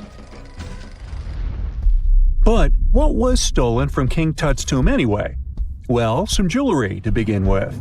It might have been snatched by Howard Carter himself, according to a French specialist. He did some intensive research by looking at old pictures taken from inside the tomb back in the 1920s. He compared those images to various objects from museums and auction houses. He soon started to piece together the whereabouts of some of Tut's jewelry. First up, there's this collar that used to be on Tut's chest. It was all broken into pieces, and some parts went via Carter to the Nelson Atkins Museum in Missouri. Meanwhile, other bits ended up on a necklace owned by some unnamed people who tried to sell it in 2015 but failed. Even the Nelson Atkins Museum agrees, as they've confirmed the information on their website. Then there's a headdress piece. Some beads from it that once belonged to Tut apparently got stolen by Carter too. They were also strung into a necklace and are now being held at the St. Louis Art Museum. Another fancy collar made out of glazed ceramic magic spent some time at the Met, far away in New York. Thankfully, it was sent back to Egypt a bit over a decade ago. This seems to have been, as you'd expect by now, also stolen by Carter. Missing artifacts aside, King Tut still gave a ton of amazing objects that helped us learn more about this incredible ancient culture. Starting with the famous burial mask. It's this massive 21-inch gold art piece with semi-precious stones and glass paste. It weighs 22 pounds and showcases the boy pharaoh with a long beard and a headdress with a cobra and vulture. On the back, there's this spell from an important ancient Egyptian spiritual book that's supposed to make sure it works just as well in the afterlife. Tut was also apparently a board game enthusiast. They found 4 board games in his tomb, some made of ivory. Archaeologists also found a pair of gold sandals, though you'd imagine they were more for show than for comfort. In fact, the pharaoh probably never wore them in his lifetime. Now, speaking of fashion items, it turns out Tut was quite the fancy ruler. They even found a mannequin in his tomb that was used to pick out, adjust, and store his outfits and jewelry. The boy king seemed to have also enjoyed some music, based on the 2 trumpets historians found in his tomb. Though they were played back in 1935 in a BBC broadcast, the instruments are today considered too fragile to be maneuvered. Imagine working 7 days a week on a large-scale construction site. You, along with thousands of others, carry millions of stone blocks and put them on top of each other according to a complex system. You work without modern construction equipment. You have no air conditioning or constant access to water. It's so hot outside that you can fry eggs on the road. You've been building the pyramid for decades, and now, when it's finally done, you enjoy the result of the colossal work of thousands of people. You're looking at a giant cultural monument of global value that will freeze in time and amaze people for tens of thousands of years. A few thousand years have passed. People in the 21st century see the pyramids and are like, wow, I can't believe humans have built this. Yeah, the people who built the pyramids wouldn't have appreciated such a theory. But actually, there are reasons to believe that people built it using some fantastic technology. From the outside, it seems the Great Pyramids are just big triangles of stone. People just put some heavy blocks on top of each other, and that's it. In fact, the design seems too perfect to be true. The pyramid consists of more than 2 million blocks. They lay so close to each other and are so even that you couldn't squeeze even a thin sheet of paper between them. Scientists still can't figure out the exact technology for building the Egyptian pyramids. One of the biggest and most famous is the Great Pyramid of Giza. This huge construction, well known all over the world, has one big secret. There should be a capstone on top of the pyramid. It's a triangular-shaped stone block, a small pyramid on top of a huge one. It's also called a pyramidion. The builders of ancient Egypt made it out of granite and limestone and covered it with gold. No records or old drawings prove that there was a pyramidion at the top of the Great Pyramid of Giza. But there's another ancient Egyptian structure with such a triangle, the Red Pyramid. It was built before the Great One, and its capstone has survived to this day. Archaeologists have found and reconstructed it. But where could the capstone of the Great Pyramid be? It's a mystery that still has no answer. Some are sure that some thieves have stolen it from the top. Maybe they just climbed up and pushed the pyramidion down. It makes perfect sense. The capstone was probably the most valuable element of the pyramid. Many scientists and archaeologists still don't know its exact purpose. Some believe that this peak covered with gold glorified the pharaohs. The capstone reflected moonlight at night and illuminated the entire space around it. During the day, the capstone reflected sunlight with its shiny surface. You could have noticed it from afar. The top of the pyramid was a kind of guiding star for lost travelers. All other stone blocks of the pyramid consist of limestone. People polished them to make them look shiny. In the past, they were even glowing and reflected light. You could see glowing pyramids from space, although they looked like tiny lights.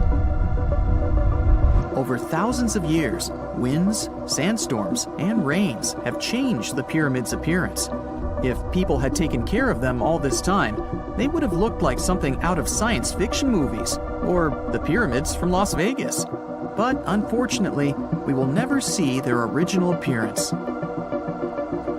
Some archaeologists and scientists believe that the capstone could absorb the sun's energy and distribute it evenly throughout the pyramid. No one knows precisely why the Egyptians needed this technology.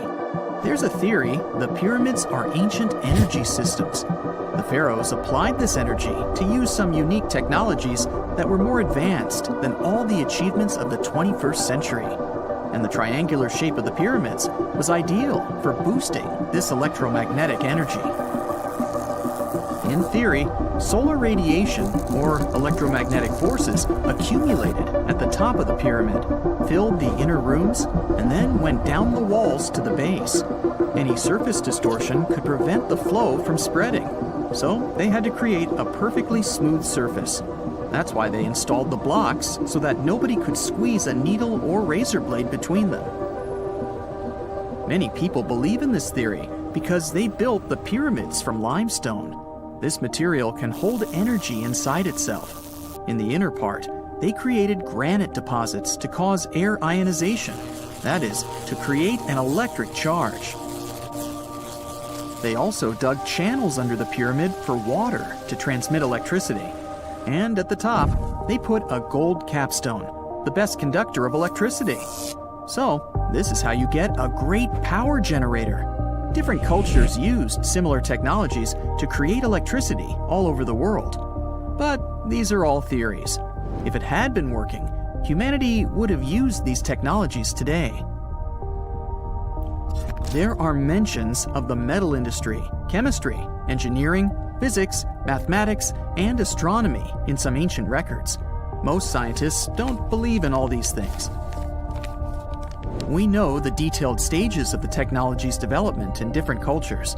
In the 21st century, scientists, historians, and anthropologists can track the evolution of all modern devices. If people had created some technological inventions in ancient times, the history of the world would have looked different. Perhaps all the achievements of antiquity could have been wiped off the face of the earth by global cataclysms, and it can happen to us. Just imagine how people would dig up a laptop in 5,000 years. Perhaps they wouldn't understand what kind of device it is.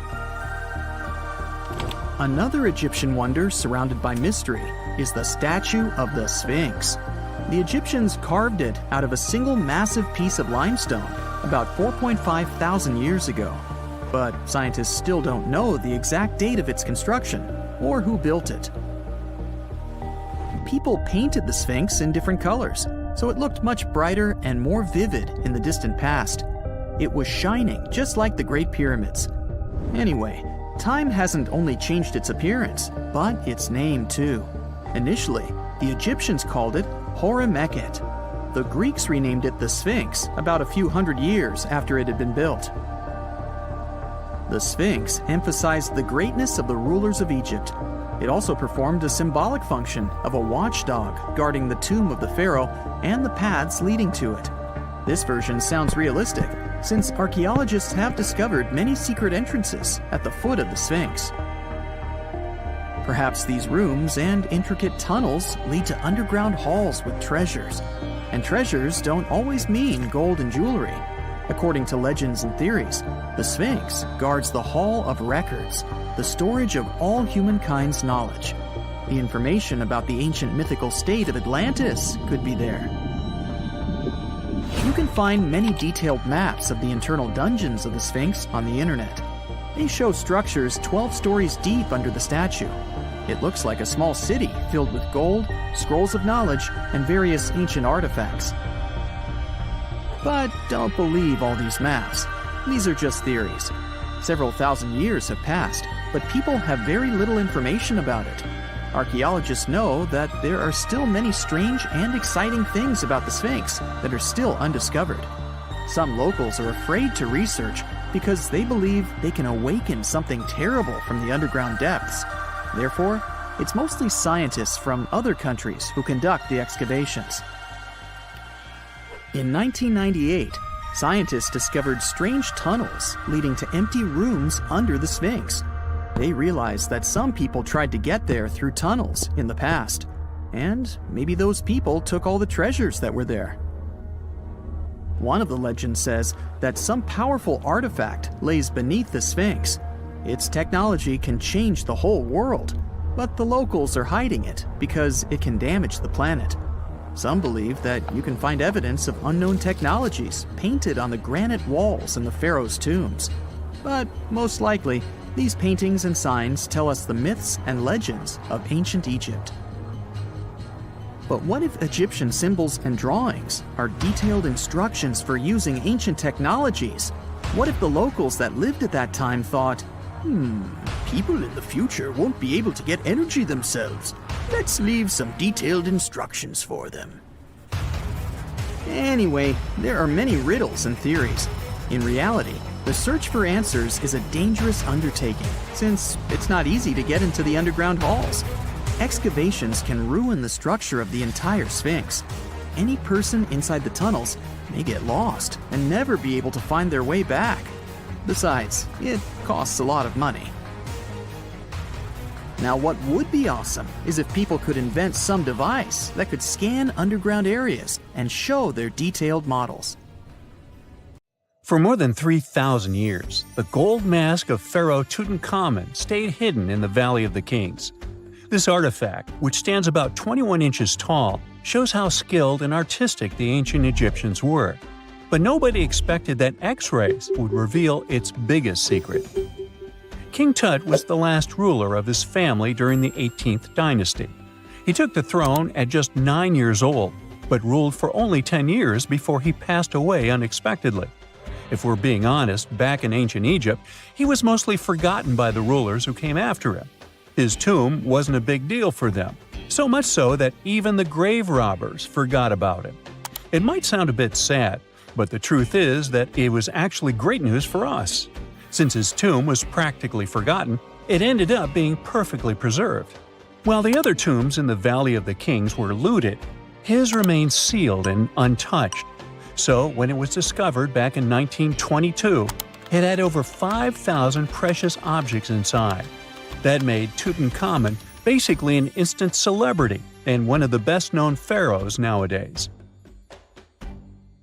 Among the treasures was the most stunning piece, his golden mask.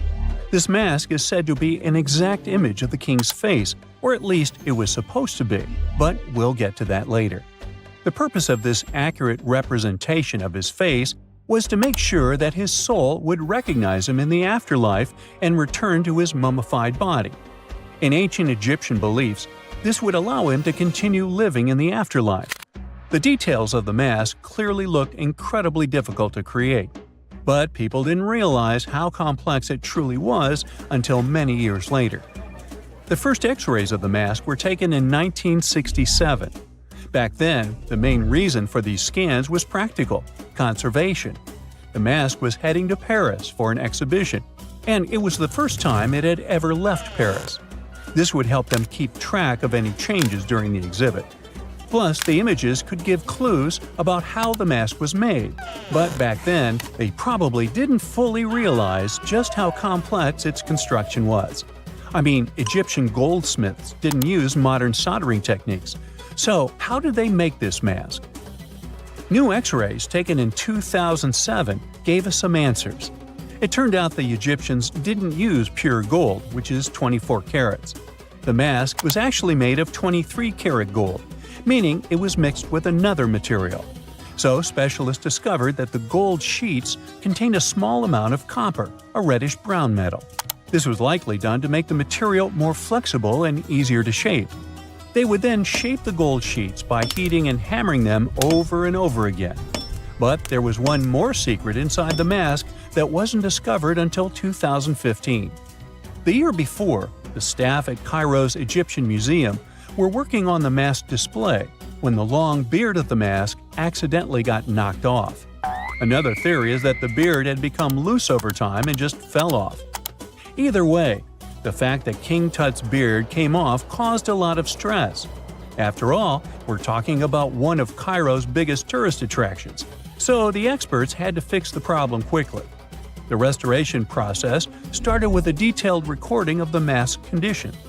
To do this, they had to take a full three-dimensional scan of the artifact. And, by accident, they found something very interesting in the mask. Inside the royal beard, there is a gold tube, an intriguing structure that the Egyptians likely used to attach the beard to the rest of the mask.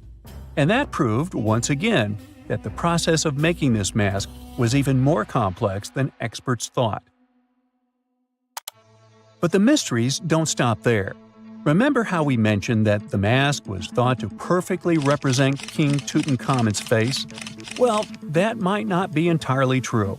Some popular theories suggest the mask was never meant for him and was actually made for someone else.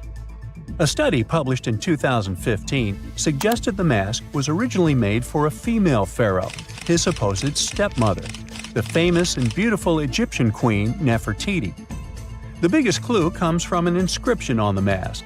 At first glance, it seemed to belong to Tutankhamun, but after a close examination, researchers noted that something else was actually written underneath King Tut's name.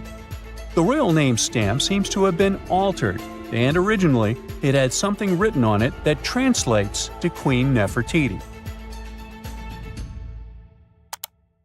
There is another feature of King Tut's golden mask that was overlooked for years, which adds even more mystery. As we mentioned earlier, experts believe he wasn't respected much by the pharaohs who came after him. And one of the clues that made archaeologists think this is the pierced ears on the mask. Some researchers believe that King Tutankhamun wouldn't have worn earrings after he was a kid. So, according to their theory, by the time he passed away at 18, he shouldn't have been represented with pierced ears. This could also support the idea that the mask originally belonged to Nefertiti, or maybe to someone who wasn't even connected to King Tut. But the mask isn't the only source of mystery. In fact, his whole tomb is full of puzzles. Recently, historians found a sign that the place where King Tut was supposed to be buried was changed at the last minute.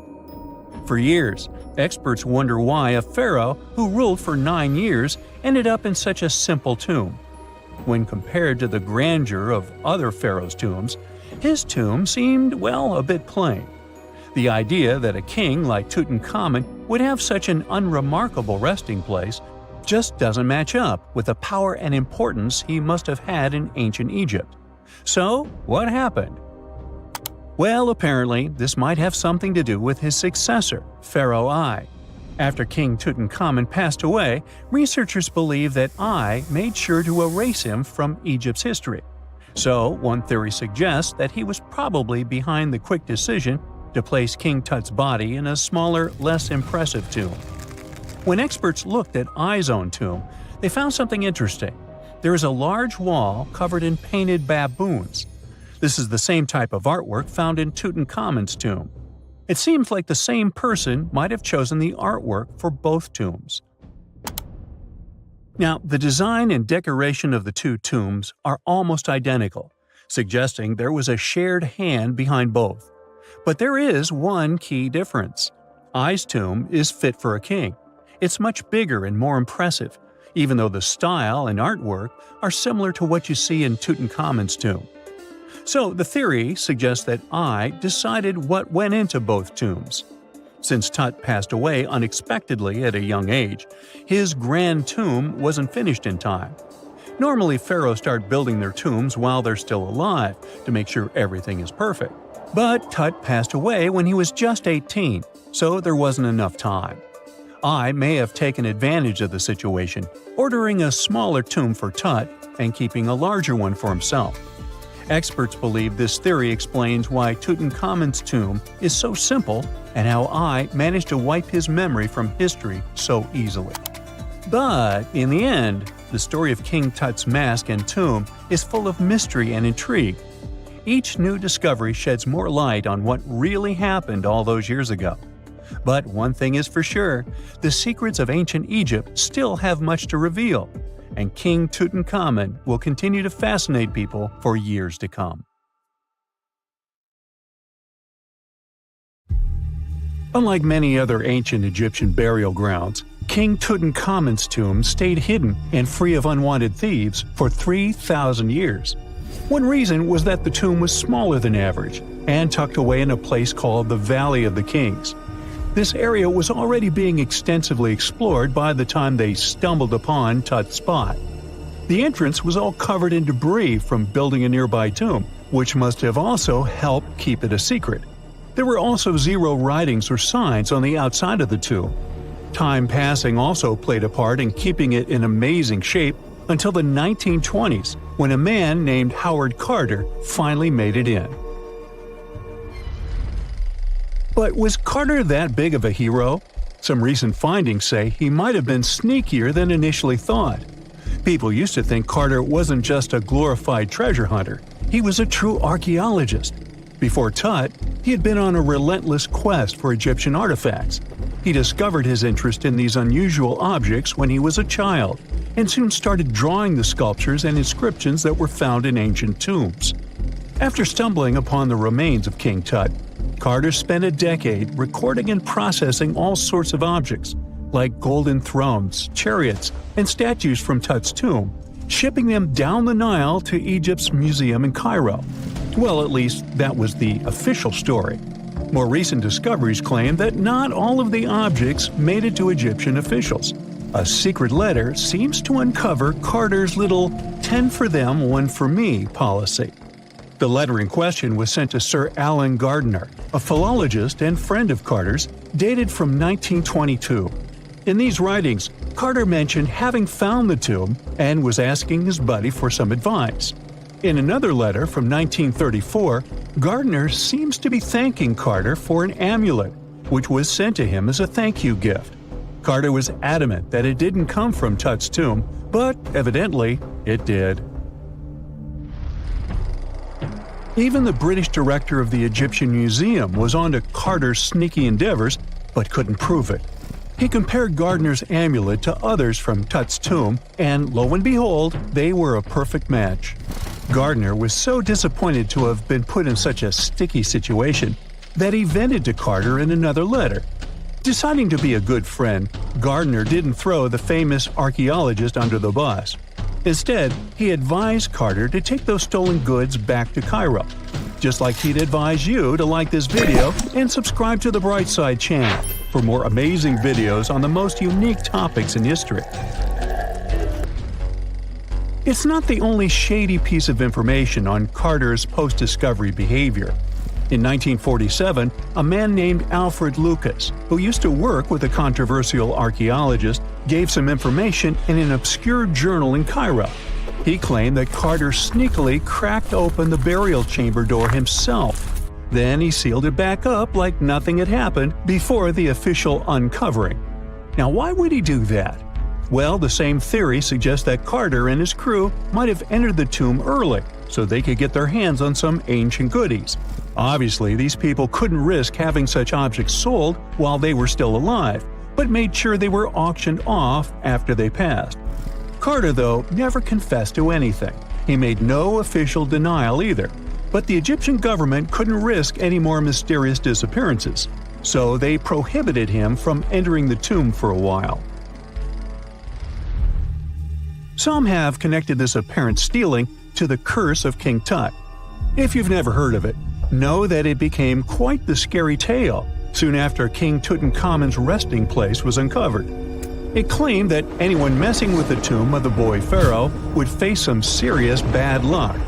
It's not all dramatic like a mummy going on an aggressive spree, but word got out that the people involved in disturbing King Tut's lair met some mysterious, untimely ends.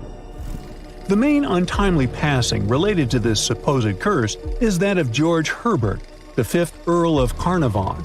He was this British aristocrat who helped fund the search for the tomb. He passed away just a year after the tomb was opened. Now, people love to call it mysterious, but it turns out that Herbert was already in pretty bad shape health-wise when he got to Cairo, and he ended up getting taken down by a regular disease. Now, let's talk numbers. There were a lot of people linked to this tomb opening: security guards, archaeologists, and supporting staff. And sure, a few of them did pass not long after the tomb started receiving visitors. As much as we'd like this curse to be true for the sake of, good storytelling, statistically, if you have a bunch of people connected to opening a tomb, you'd expect some passings just by random chance. The average lifespan for those supposedly targeted by the ancient curse was more than 20 years after the spell was supposed to kick in. Herbert's daughter even lived until the 1980s, that's half a century later. And Howard Carter himself lived until 1935, a solid 16 years after the big reveal. Some have suggested that the whole curse was nothing more than a careful PR strategy. You see, when Tut's tomb was found, Howard Carter wanted to make a priority out of keeping nosy reporters away. So he might have come up with a curse hanging over anyone entering the boy king's resting place. But what was stolen from King Tut's tomb anyway? Well, some jewelry to begin with. It might have been snatched by Howard Carter himself, according to a French specialist. He did some intensive research by looking at old pictures taken from inside the tomb back in the 1920s. He compared those images to various objects from museums and auction houses. He soon started to piece together the whereabouts of some of Tut's jewelry. First up, there's this collar that used to be on Tut's chest. It was all broken into pieces, and some parts went via Carter to the Nelson Atkins Museum in Missouri. Meanwhile, other bits ended up on a necklace owned by some unnamed people who tried to sell it in 2015 but failed. Even the Nelson Atkins Museum agrees, as they've confirmed the information on their website. Then there's a headdress piece. Some beads from it that once belonged to Tut apparently got stolen by Carter too. They were also strung into a necklace and are now being held at the St. Louis Art Museum. Another fancy collar made out of glazed ceramic magic spent some time at the Met, far away in New York. Thankfully, it was sent back to Egypt a bit over a decade ago. This seems to have been, as you'd expect by now, also stolen by Carter. Missing artifacts aside, King Tut still gave a ton of amazing objects that helped us learn more about this incredible ancient culture. Starting with the famous burial mask. It's this massive 21-inch gold art piece with semi-precious stones and glass paste. It weighs 22 pounds and showcases the boy pharaoh with a long beard and a headdress with a cobra and vulture. On the back, there's this spell from an important ancient Egyptian spiritual book that's supposed to make sure it works just as well in the afterlife. Tut was also apparently a board game enthusiast. They found 4 board games in his tomb, some made of ivory. Archaeologists also found a pair of gold sandals, though you'd imagine they were more for show than for comfort. In fact, the pharaoh probably never wore them in his lifetime. Now, speaking of fashion items, it turns out Tut was quite the fancy ruler. They even found a mannequin in his tomb that was used to pick out, adjust, and store his outfits and jewelry. The boy king seemed to have also enjoyed some music, based on the 2 trumpets historians found in his tomb. Though they were played back in 1935 in a BBC broadcast, the instruments are today considered too fragile to be maneuvered. We all know some iconic symbols. The Statue of Liberty screams USA. The Eiffel Tower represents Paris. And this mask? Undoubtedly, it's Tutankhamun's, right? Sometimes it feels like historians have squeezed every last drop out of the King Tut story. But guess what? The most obvious details often slip right under our noses. Like the fact that this famous mask didn't actually belong to him, nor was it ever meant for him. Stick with me for the details. Can we get a close-up of that mask? Thanks. See those holes? Yep, they're for earrings. And no, it's not that they had anything against jewelry, but back in ancient Egypt, earrings were typically worn by high-status women or kids. Now, if you know your history, you might say, but Tut was a boy king, wasn't he? You're spot on. He began his reign at just 9 years old. Sadly, that didn't last long as he passed away at a very young age. So when he was 9, he might have worn earrings, but he probably took them off when he hit that no earrings age. Sounds reasonable, right? Actually, not quite. That would have been pretty strange since nobody expected him to pass away young. Certainly not at 9. So no one was preparing a kid's mask for a burial. It's this untimely demise that suggests that the mask used was simply the best option available when Tut passed away. There are more clues pointing to the idea that the mask was found in a hurry. Let's think about this. Even though Tut was mummified and his body could wait a bit, his loved ones wanted him to reach the afterlife ASAP. Some experts even believe the paint in the tomb was still wet when it was sealed. But look at his mask. It's a masterpiece. There's no way it was made in a rush. It's way more elaborate than other simpler cartonnage pieces. The renowned mask of King Tut stands 21 inches tall, adorned with precious stones, and features a golden beard that weighs 5.5 pounds, making the entire mask 22.5 pounds. Okay, I'm a bit confused here. So it seems like it was probably a kid's mask, but it had a beard? I've never seen a 9-year-old with a goatee, and I'm guessing you haven't either. Just think about it. A grown man's face compared to a kid's face. Fun fact for you, our faces pretty much stopped growing at the age of 16, so by 19, Tut would have definitely had the face of an adult man. Can you imagine trying to fit a relatively small kid's mask on a grown man? That would have been super embarrassing, and no one would have let that happen. Right, let's dismiss the kids theory. Now, the second option, if you remember, is that the mask could have originally belonged to a woman. This is where the beard theory comes into play. Some researchers believe the beard might have been added later on.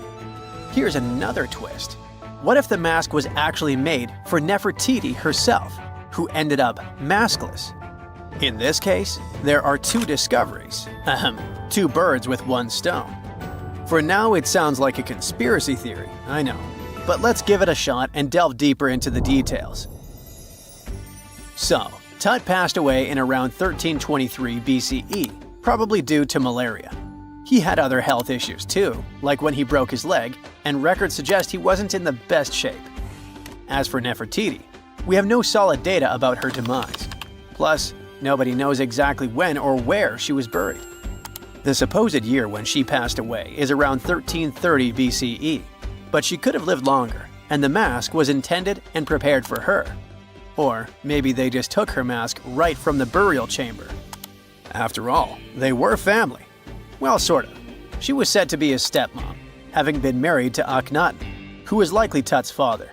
But this is not 100% accurate. Some scientists doubt it. Ah, these ancient Egyptian families. It's hard to keep track of who's who. I know, you're not yet convinced that Tut wore a lady's mask. Let me share one more theory with you. Meet Howard Carter, the enthusiastic archaeologist who discovered Tutankhamun's tomb. It was located in the Valley of Kings outside Luxor and, to everyone's surprise, was nearly intact. When he entered, he noticed something odd. This didn't feel like a pharaoh's burial chamber. It was classy and all, but it had a vibe that suggested it was made for a woman. Typically, Egyptian pharaohs had larger tombs that suited them better, and even more strangely, it was oriented to the right of the entrance. This didn't add up. That orientation was typical for female chambers, which Egyptian queens used. Another red flag was that the chamber appeared to have been built in stages, and all the artifacts, around 2,000 of them, seemed hastily placed there. Even more curious, they looked like they were meant for other royals. Carter discovered this burial site in 1922, but it remained a mystery as to why it was so bizarre. Almost a century later, Nicholas Reeves thought he may have solved the puzzle. He claimed that King Tut might not have been the original resident of the tomb. Instead, he suggested that the undisturbed resting place of the legendary Queen Nefertiti could be hidden behind the walls of the boy king's burial chamber. Nicholas studied high-resolution photos for months, meticulously examining every pixel. One day, he focused on detailed scans that revealed the texture of the tomb's walls beneath layers of paint. He spotted what he believed to be outlines of two doorways that had been blocked and plastered over to hide them from view.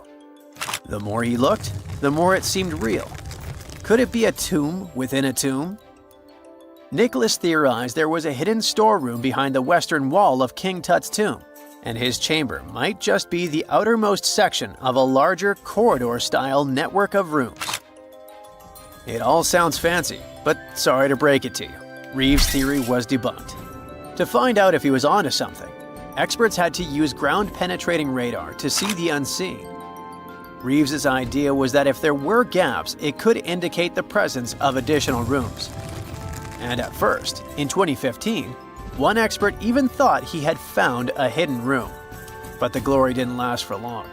A year later, after double-checking, it turned out there were no hidden doorways. By the way, Nefertiti isn't the only legendary woman from Egypt whose burial site remains a captivating mystery.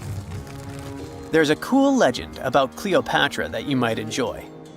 It's said that she once declared, "No man will ever find my tomb."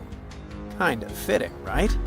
After all, the person who's come closest to uncovering her final resting place is a woman. Fast forward a few millennia after she passed away, and while no man has located it, archaeologist Kathleen Martinez believes she might have cracked the code. She's been on the quest for Cleopatra VII's tomb for nearly 20 years, and recently discovered a bust that she thinks represents the famous queen. However, not everyone is on board with her claim. Some experts argue that the bust doesn't resemble Cleopatra at all. Alongside this intriguing marble statue, Martinez's team also unearthed 337 coins, some of which, less controversially, feature Cleopatra's likeness. But the real part is that it's still not officially confirmed. There's no doubt about the existence of the small bust. It's carved from white marble, fits in one hand, and shows a woman wearing a royal crown, according to a translated statement from the Egyptian Ministry of Tourism and Antiquities. The big question, though, is who it actually depicts.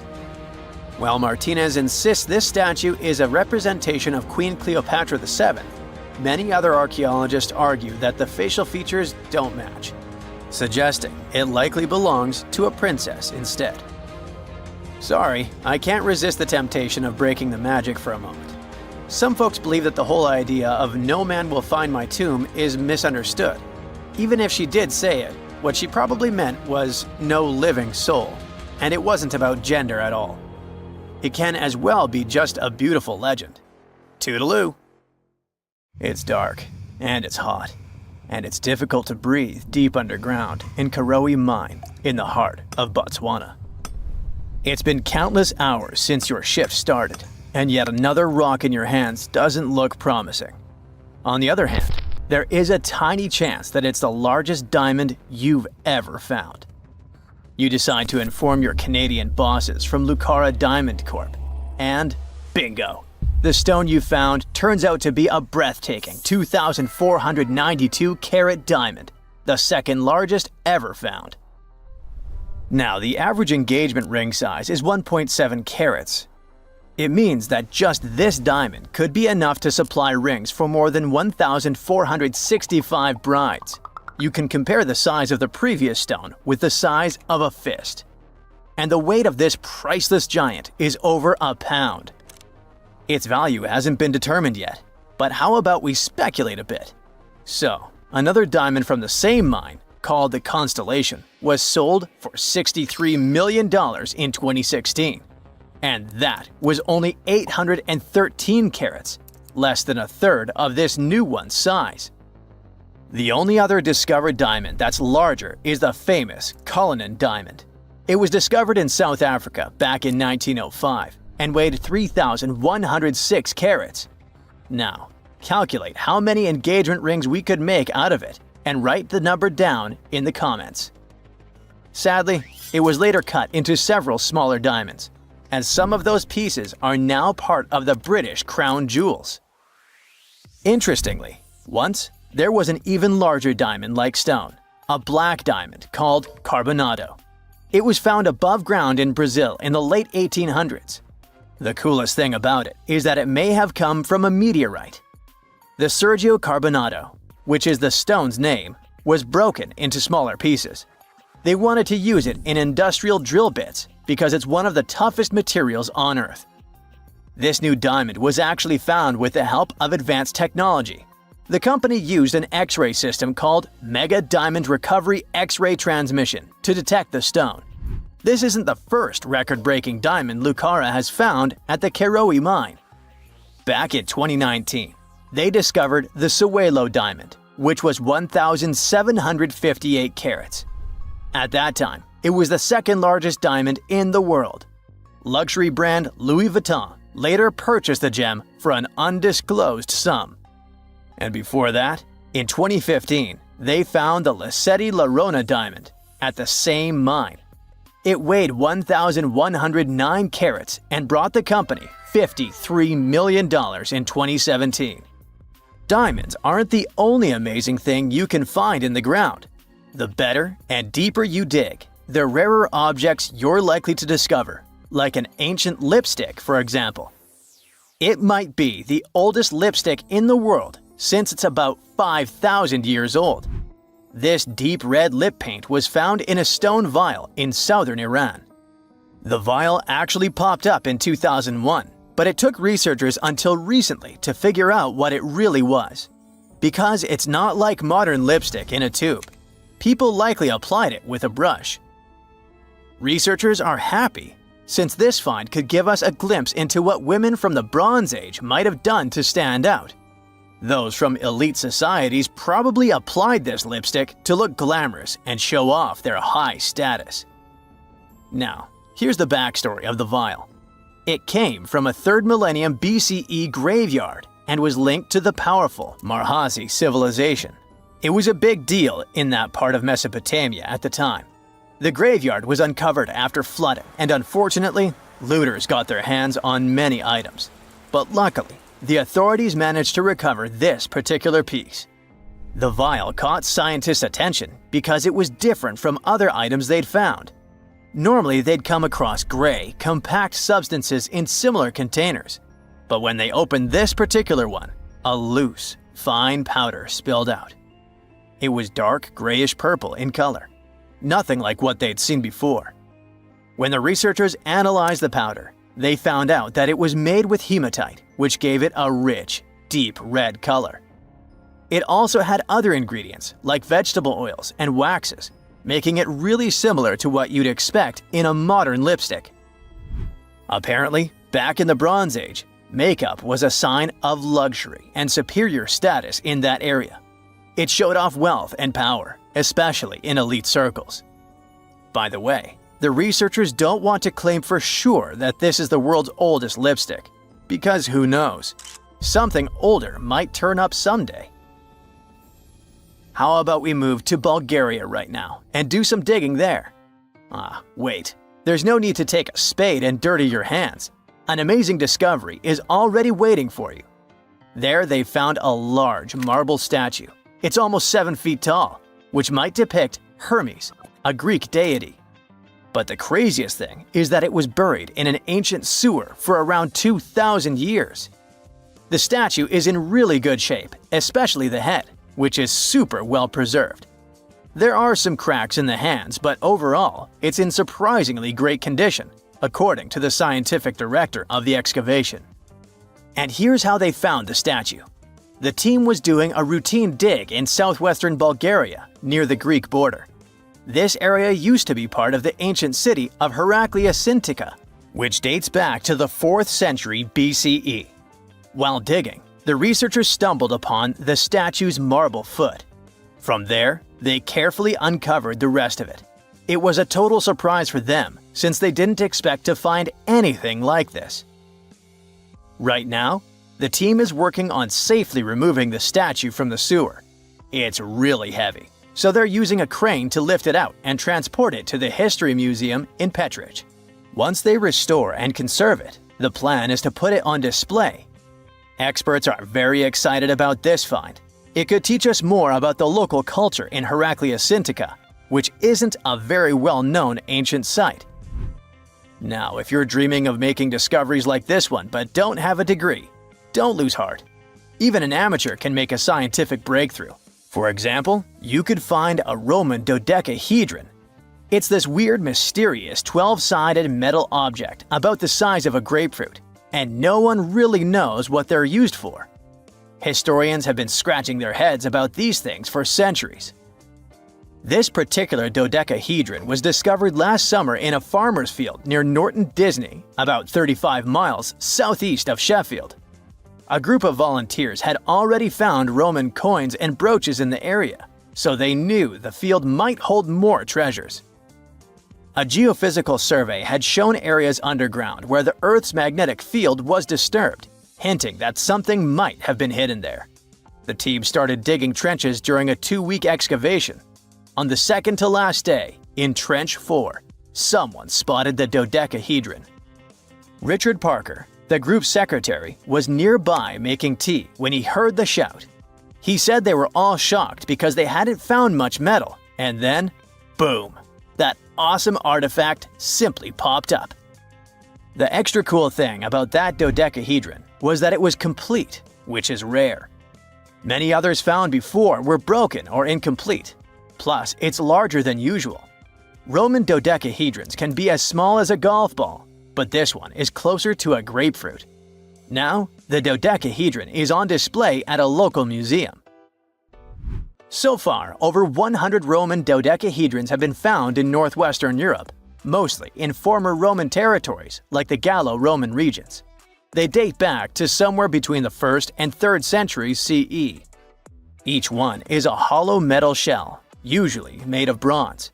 It has 12 faces, with differently sized holes on each face. Around the holes, there are concentric rings imprinted into the metal, and at every corner where the faces meet, there's a small stud. There's no writing on them, and nothing in Roman texts mentions them at all. That's why nobody knows what these dodecahedrons were for. There are loads of theories. They could have been toys, dice, mace heads, or even tools for measuring distances in Roman artillery. Some people even think they were used for knitting gloves or even figuring out dates using the stars. But most of those ideas don't really hold up, so the mystery remains. Imagine you were chosen to answer one of history's most important questions.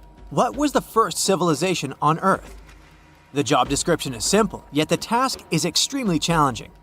You need to unearth the proof of the world's first official civilization.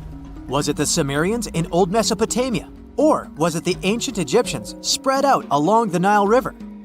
Not to make you nervous or anything, but history is quite literally in your hands. Good luck! Since you can't turn back the clock and visit Old Mesopotamia to get the answers to your questions, you'll need to research museum databases in order to get some clues. First things first, we need a definition of what is considered a civilization. It's not just thousands of people grouped together and living harmoniously. There are some key elements that together make a group of people a civilization. Like, for example, the domain of urbanism, aka city building, irrigation systems, and writing. You decide to begin your search by diving deep into the history of the Sumerians, which today hold the position of the world's first civilization. Now, imagine being the first of your kind. This means having no external examples. Rather, it means starting from scratch. First thing you'll need? A piece of land. And since there were no active water companies in the world at that time, you'll need a piece of land with easy access to water. So, the Sumerians settled between two major rivers, known as the Euphrates and the Tigris in southern Mesopotamia around 5000 BCE. Fun fact, Mesopotamia translates to the land between two rivers.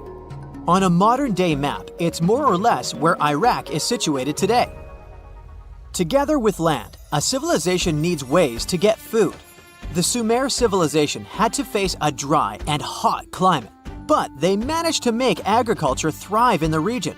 By diverting river waters and creating reservoirs and dams, the Sumerians allowed for a series of settlements to emerge across Mesopotamian plains.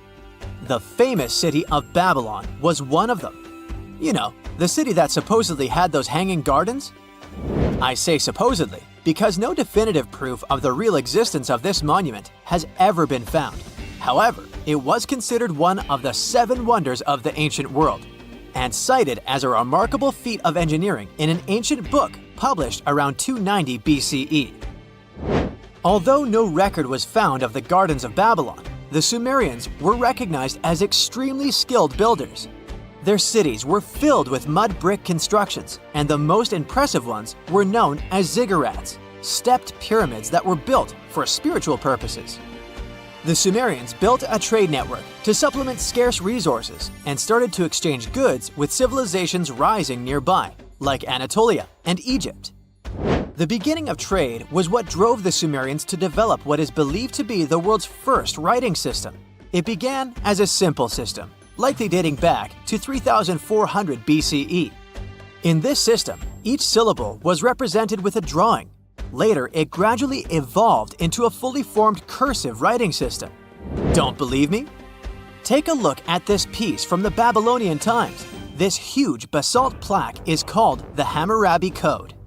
It's known to be humanity's first collection of written laws.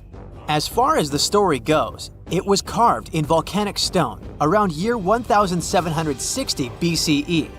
Look at the precision of these carvings. It's quite astonishing. But the content is also surprising, since these 282 rules vary from commercial regulations to strict laws of justice. The thing is, historians don't have a consensus on whether the Sumerians were really the first ones to invent writing. Some think it might have been old Egyptians. Let's pause here. Ancient Egyptian settlements are believed to have started around the year 5500 BCE, which is earlier than the Sumer civilization. But remember I said a civilization needed a few things before it was considered as such. Ancient Egypt consisted of several smaller city-states, such as Memphis, Abydos, and Thebes, spreading out along the Nile River. It wasn't until 3000 BCE that Egypt was unified under one kingdom and lasted as an empire until nearly 1000 BCE. Although there is no consensus on this, some Egypt experts believed that it could have been Sumerian immigrants that founded early Egyptian settlements. The proof could be the presence of cylinder seals made of hard stone, something that was widely used in Sumer. These seals were used to guarantee authenticity in legal transactions, but it's hard to say whether this method was introduced by Sumerian immigrants or simply by trade. Since the time period is not one of the criteria we can use to determine who came first, we'll have to turn to something else. But what? Like the Sumerians, the Egyptians were also highly skilled builders. Duh, they built the famous Giza pyramids and many others all over their territory. In order to enhance their building techniques, they delved into developing a more profound understanding of mathematics. They developed a new form of measurement called the cubit, which was the equivalent of an arm's length. The Great Pyramid, for instance, is 440 cubits per 440 cubits. They were also innovative astronomers, combining their mathematical skills with attentive astronomical observation. They were the first civilization to use a 24-hour division of the day. And they even created a solar calendar, which was the first dating system in history to feature 365 days in one year. Okay, it's undeniable how impressive they were. But some experts say that the dispute has to be settled through the comparison of their writing systems. Hieroglyphic writing, the first Egyptian style of writing, is said to date back to 3000 BCE. It was a composition of over 700 symbols, which were carved in stone. For a long time, researchers believed that the Sumerian writing had come before Egyptian, but in a recent discovery made by Yale researchers claims otherwise. Archaeologists have discovered a panel of 4 signs that are believed to have been written around 3250 BCE. Oh, and they've also found another rock drawing depicting a pregnant elephant that can date back to 4000 BCE. Now, there's also a third possibility that fewer people seem to mention: the Indus Valley Civilization, also known as Ancient India, located around the area of modern-day Pakistan and India. The Indus Valley Civilization is also a contender for the oldest civilization due to the uncertain historical origins of the Hindu collection of texts known as the Upanishads. The Indus Valley Civilization flourished around 3000 BCE, but records show that people in the Indus Valley were trading with Mesopotamians as early as 3500 BCE. Now, wait a minute. How is it possible? No, they weren't time travelers. This isn't a sci-fi movie. There already were agricultural settlements in the area that were slowly growing into bigger cities, such as Harappa and Mohenjo-daro. Ancient Indian cities were sophisticated, filled with baked brick homes built in a grid system. These ancient cities even had draining and sewage systems that connected most homes and used gravity to carry waste outside of the city. They were pretty advanced. They were also an extremely religious civilization, and Hindu beliefs were at the center of their practices. Despite that, their cities weren't filled with spiritual buildings. Actually, Mohenjo-daro's most important building was a public bath. Interesting, huh? Now, why can't we know if they were the oldest civilization on Earth? Even if some historians suspect that the origins of the Indus Valley people can be traced back to 5000 BCE, there is no concrete evidence of this, only speculation. The best proof we have is the Upanishads. The Upanishads are texts filled with philosophy, mantras, and ceremonies. The thing is, part of Hindu practices included memorizing and passing down the wisdom of the Upanishads in oral form. So it took a while before it appeared as a written script. Well, I'd say historians aren't really sure what was the world's first civilization. We can only guess at this point, but who knows what new discoveries might reveal. There are mysterious plasma bubbles floating around the pyramids of Giza. As bizarre as that might sound, let's get one thing clear right off the bat. There's nothing extraterrestrial going on here. Plasma bubbles are those weather anomalies that form in a layer of Earth's atmosphere called the ionosphere. This is an invisible layer surrounding our planet that stretches roughly from 50 to 400 miles above Earth's surface, right at the edge of space. In this layer, the sun, being the giant hot power that it is, basically cooks gases, splitting them into electrically charged particles called plasma. Here's where it gets interesting. At night, especially near the equator, these charged particles get disturbed, and when a bunch of them suddenly vanish at the same time, it forms what we call a plasma bubble. Imagine it like a big empty pocket where the plasma is missing or its quantity is lowered, but it's only considered a plasma bubble if this phenomenon occurs on a large scale, typically around 62 miles in size. If you're already packing your suitcase for Egypt and have put binoculars to look at the tips of the pyramids, I'm sorry to say that we can't see these plasma bubbles with the unaided eye. It's all happening way above our heads, completely invisible to us. Scientists need to use special equipment, like the Latitude Long Range Ionosphere Radar, or LARID, to detect these bubbles. This advanced technology helps researchers track and observe the movement and formation of plasma bubbles in real time. This formation, by the way, can be triggered by solar storms. That brings us to November 2023, when an impressive solar storm occurred. On a scale from 1 to 5, this one was classified as a G3, which is considered a strong event. Solar storms occur when sunspots are basically cooler, darker areas on the sun's surface. release bursts of energy into space. These flares triggered several geomagnetic storms on Earth. While this might sound like doomsday stuff, it didn't disrupt our daily lives too much. In fact, it was great news for skywatchers, since the solar storm created stunning auroras, with the northern lights visible as far south as Greece and Turkey. But this particular storm in 2023 also had another interesting consequence. It caused the largest plasma bubble ever recorded by the Chinese radar. This phenomenon was so massive that it covered regions as far apart as the Egyptian pyramids and the Midway Islands in the Pacific Ocean. Now that's a huge distance, and it is a big deal for science. And that's because plasma bubbles are a growing threat to modern technology. Experts say they can disrupt satellite communications and GPS systems. So if you're using Google Maps or Waze and suddenly it can't figure out where you are, a plasma bubble might be to blame. Great. We now know what's going on with those bubbles, detected above the pyramids of Giza. But things get even weirder inside this ancient construction. Apparently, the Great Pyramid of Giza has the ability to concentrate electromagnetic energy within its interior. A couple of years ago, a group of researchers decided to see what would happen if they took this ancient architecture and hit it with radio waves.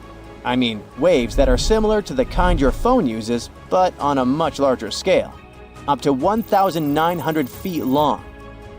But since they couldn't just start blasting radio waves at the actual pyramid, they did the next best thing: computer modeling. Using these simulations, the researchers discovered something incredible. The Great Pyramid can actually concentrate electromagnetic energy within its internal chambers, as well as underneath its base, where an unfinished chamber is located. By concentrate, I mean something like trap it. For example, when you shout into a cave, you hear your voice echo back, right? The sound waves don't just disappear, they bounce around and get focused. Similarly, when radio waves hit the pyramid, they don't just pass through or around it. Instead, they get absorbed, bounce around, and focus inside and underneath the pyramid.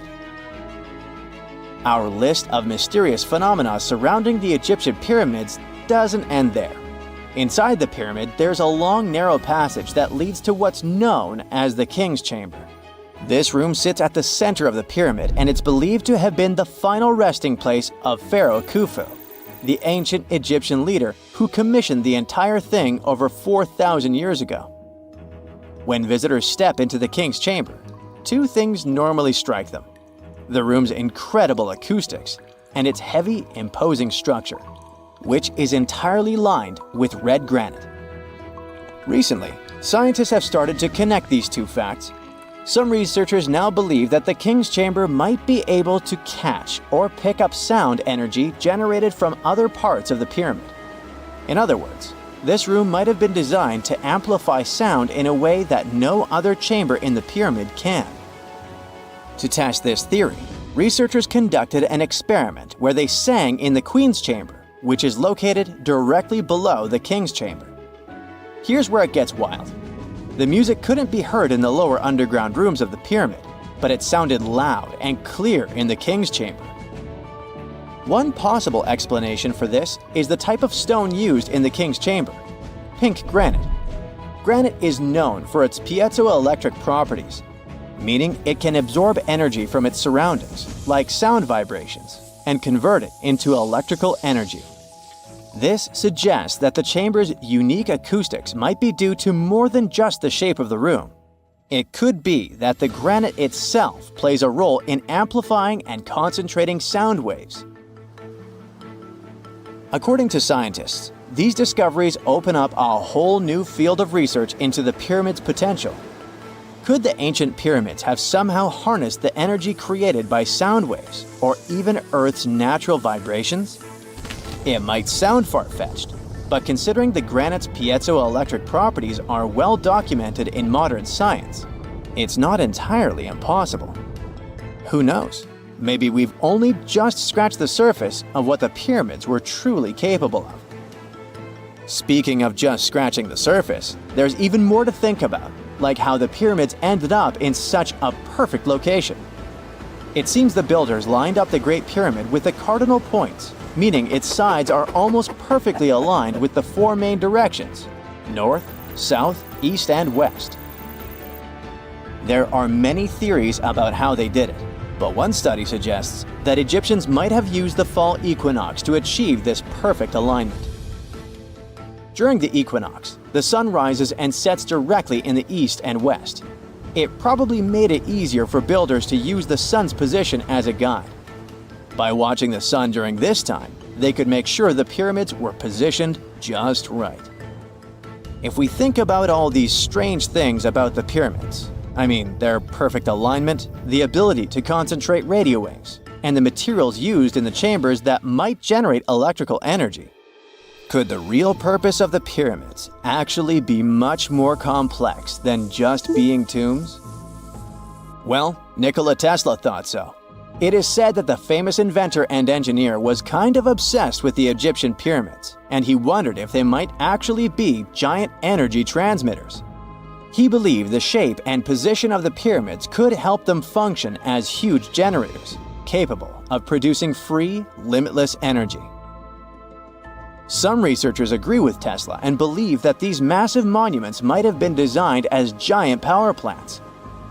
According to their theory, builders could have figured out how to move ions, those electrically charged particles in the atmosphere, by placing materials like copper, gold, and silver around the pyramids. So, it's definitely possible that the ancient Egyptians created a sustainable, renewable power source. Although this is a very interesting thought, we haven't been able to confirm this theory, and the true purpose of the pyramids remain one of humanity's biggest mysteries. What is a boat doing in the middle of a desert? You would expect to find a seagoing vessel closer to shore. This is the question archaeologists have been asking for decades. In 1988, there was a storm near one of the most important archaeological sites in ancient Egypt. A wooden structure emerged from the sand. It was hollowed out by termites. Scientists were determined to solve its mystery. In 2000, they began excavating the site near Abydos, Ubidos. An American team of experts soon discovered a boat that was 70 feet long, and it wasn't alone. In total, there were 14 boats neatly resting next to each other. It was impossible to completely dig out the boats because of their poor condition. Luckily, the wood was preserved enough to get a sample. Analyses revealed that the boats were around 5,000 years old, the oldest fleet in human history to this date. The time of their construction predates the pyramids at Giza by half a millennium. Each ship of the fleet rested in a vault that matched its dimensions. The room was roughly a third of the size of a tennis court. It had mud brick walls that featured more than 120 drawings of boats. Ancient Egyptians incised them on whitewashed walls that were excellently preserved. Scientists have known about these mysterious chambers for well over a century. 1901, 1902. A British archaeologist, Arthur Weigel, stumbled upon a strange structure west of the River Nile. His team caught a glimpse of the interior walls. Sadly, a section of the roof collapsed, so they had to call off further exploration. Researchers abandoned the site, but its location remained on the maps. The boat's position first led scientists to think that they rested on a bank of the mighty Nile. But there was a problem with this theory. Today, the river flows almost 7 miles west of Abydos. Further studies of the surrounding terrain showed the Nile didn't change its course throughout history. Also, if the boats floated near a dock, they would be in unstable positions. The 14 vessels at Abydos were perfectly parallel to each other. There was only one conclusion possible. Someone had deliberately placed them like that. They must have gone through a lot of effort. Each boat had enough room for up to 30 rowers. These vessels could really float. They weren't models, but scholars still don't know if they actually sailed any body of water in ancient Egypt. This doesn't diminish the importance of the find. Previously, archaeologists found only small-scale models. In King Tut's tomb alone, there were 35 boat models. For a long time, these figurines were the only clues as to how ancient Egyptian vessels looked like. The boat's design confirms that they were the real deal. They are the earliest surviving examples of something called built boats. Ancient people constructed primitive vessels by hollowing out large tree trunks. The alternative was reed that was tied together to form a raft. The boats at Abydos had planks tied together. This was a major breakthrough in shipbuilding. During their lifetime, the boats must have seemed impressive. Timber was a valuable commodity at the time. There was no wood in the desert. Cedar had to be imported from Lebanon. The only person who could afford such luxury was the pharaoh. Studying the area around the ancient fleet provided more answers. Scientists discovered a mud brick structure where Egyptians worshipped the pharaoh. Its approximate date of construction matches that of the wooden boats. The same bricks out of which this building was made were used to encase the fleet. At the time of their construction, the rooms they were stored in had a ceiling. That's the section that archaeologists stumbled upon in the early 20th century. Just like mummies and coffins, these marvelous ships rested inside splendid vaults. The exterior of these rooms was also impressive. The outer walls originally had a plaster of white limestone.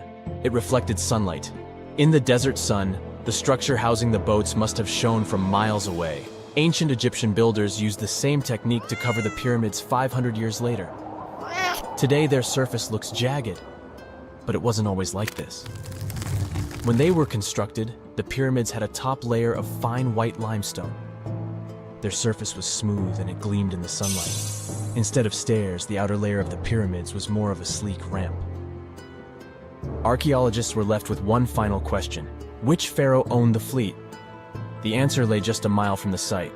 This is where the tomb of a pharaoh from the 5th dynasty rested, King Senwosret III. Its time and style of construction matched the ones of the chambers with boats. The very end of his rule might explain how the boats ended up in the middle of the desert.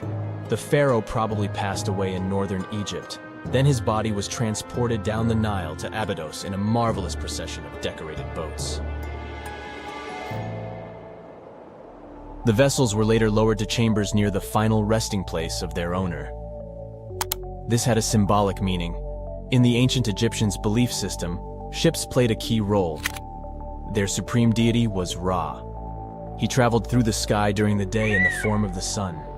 At nighttime, he sailed through the netherworld in a solar boat. The pharaoh identified himself with Ra. That's why he needed boats in the afterlife. That was the only way to regenerate himself. Just as the sun rises every day above the horizon. This belief existed for thousands of years. The more famous Pharaoh Khufu also had a ship. Scientists found it in 1954 next to his pyramid at Giza. It is some 4 centuries younger than the fleet at Abydos, but Khufu's ship was almost 2 times longer. The Great Pyramid of Giza and King Tut's tomb are some of the most famous archaeological finds in Egypt. But there are many more secrets hiding beneath the endless sands of the Sahara Desert. Recently, 2020, archaeologists found a lost city there. They have labeled it as the most important discovery since King Tut's tomb, 1922. The city of Aten is some 3,000 years old. Historians hope it will give them a unique insight into the everyday life of ancient Egyptians. The famous archaeologist and Egyptologist Zahi Hawass proclaimed the site a lost golden city. Aten sits some 300 miles south of Egypt's capital, Cairo. It is close to the famous Valley of the Kings. Archaeologists first found sections of mud brick walls that spread out in all directions. They discovered complete rooms with tools of everyday life inside. The research team unearthed a bakery, a residential neighborhood, and an administrative district. They all date back to the time when the Egyptian civilization was the wealthiest in its long history. They were also the first to make objects from iron. In 1911, scientists found a set of iron beads near a village in Lower Egypt, El Gurza.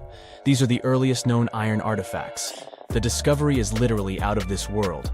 Ancient people made them by beating into shape a piece of a meteorite. The 9 beads were once part of an ornate necklace. They are now blackened and corroded, which is perfectly normal for a piece of jewelry that is over 5,000 years old. They consist of an iron-nickel alloy. Researchers were impressed by the skill of ancient jewelers who processed the beads. Their craftsmanship is more impressive when you think that they didn't know the stellar origins of the material. The Great Pyramid of Giza also has a remarkable feature. An international research group investigated the electromagnetic response of the structure to radio waves. They found that the pyramid has the ability to concentrate electromagnetic energy inside it. This occurred inside its chambers as well as under the pyramid's base. It contains an underground, unfinished chamber. It seems that the electromagnetic response is connected with the properties of limestone, the Great Pyramid's main building material. the research results might have a practical application. The way solar cells and nanosensors function could be improved by this remarkable find. In 1850, French scientist Auguste Mariette went to Egypt looking for manuscripts, but accidentally found a head of a sphinx sticking out of the dunes. He cleared the sand and figured out the sphinx was guiding the entrance to some underground construction. Several months later, he finally entered the Serapeum of Saqqara. Inside, he found an enormous granite sarcophagi with remnants of 64 bulls.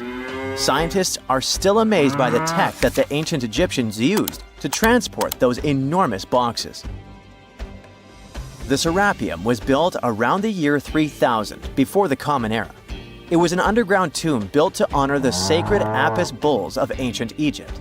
It had a long hallway, almost 500 feet long, with giant stone rooms on both sides.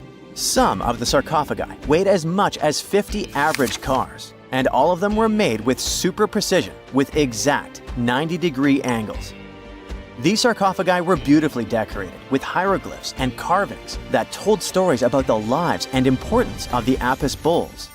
Now, there are 24 sarcophagi left. In ancient Egypt, Apis bulls were very special animals connected to the deity Ptah. They thought the bulls carried Ptah's spirit and wisdom, helped the pharaoh, and protected the Egyptians. Priests looked for special markings on young bulls to find Apis bulls. It could be a white triangle on its forehead, which symbolized divine light, a shape on its back like a vulture's wing, and a scarab shape under its tongue, which stood for rebirth. If a bull had these signs, they believed it was chosen by Ptah and treated it like royalty. The chosen bulls lived in a special temple in Memphis, the city where they worshipped Ptah. They received the best care and offerings from visitors who wanted their blessings. When an Apis bull passed away, it was treated with great honor and mummified. When Mariette entered the Serapeum, he noticed traces of rollers on the gallery's floor and found 2 wooden horizontal winches. Each had 8 levers.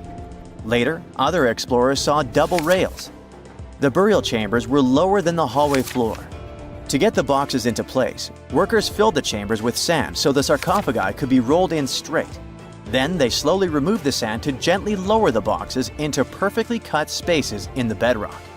A carved stone sign found in the Serapeum said it took 28 days to move just one sarcophagus and its lid into its spot during the time of Ptolemy II. The extreme precision of the sarcophagi with 90-degree angles also has an explanation. Ancient Egyptians wrote texts, or rather, papyrus, on geometry a long time ago. It shows that they knew the approximate number pi and could calculate the volume of a pyramid with its top cut off. If they could figure out complicated math like that back then, it makes sense that they could also carve perfectly flat surfaces 500 years later.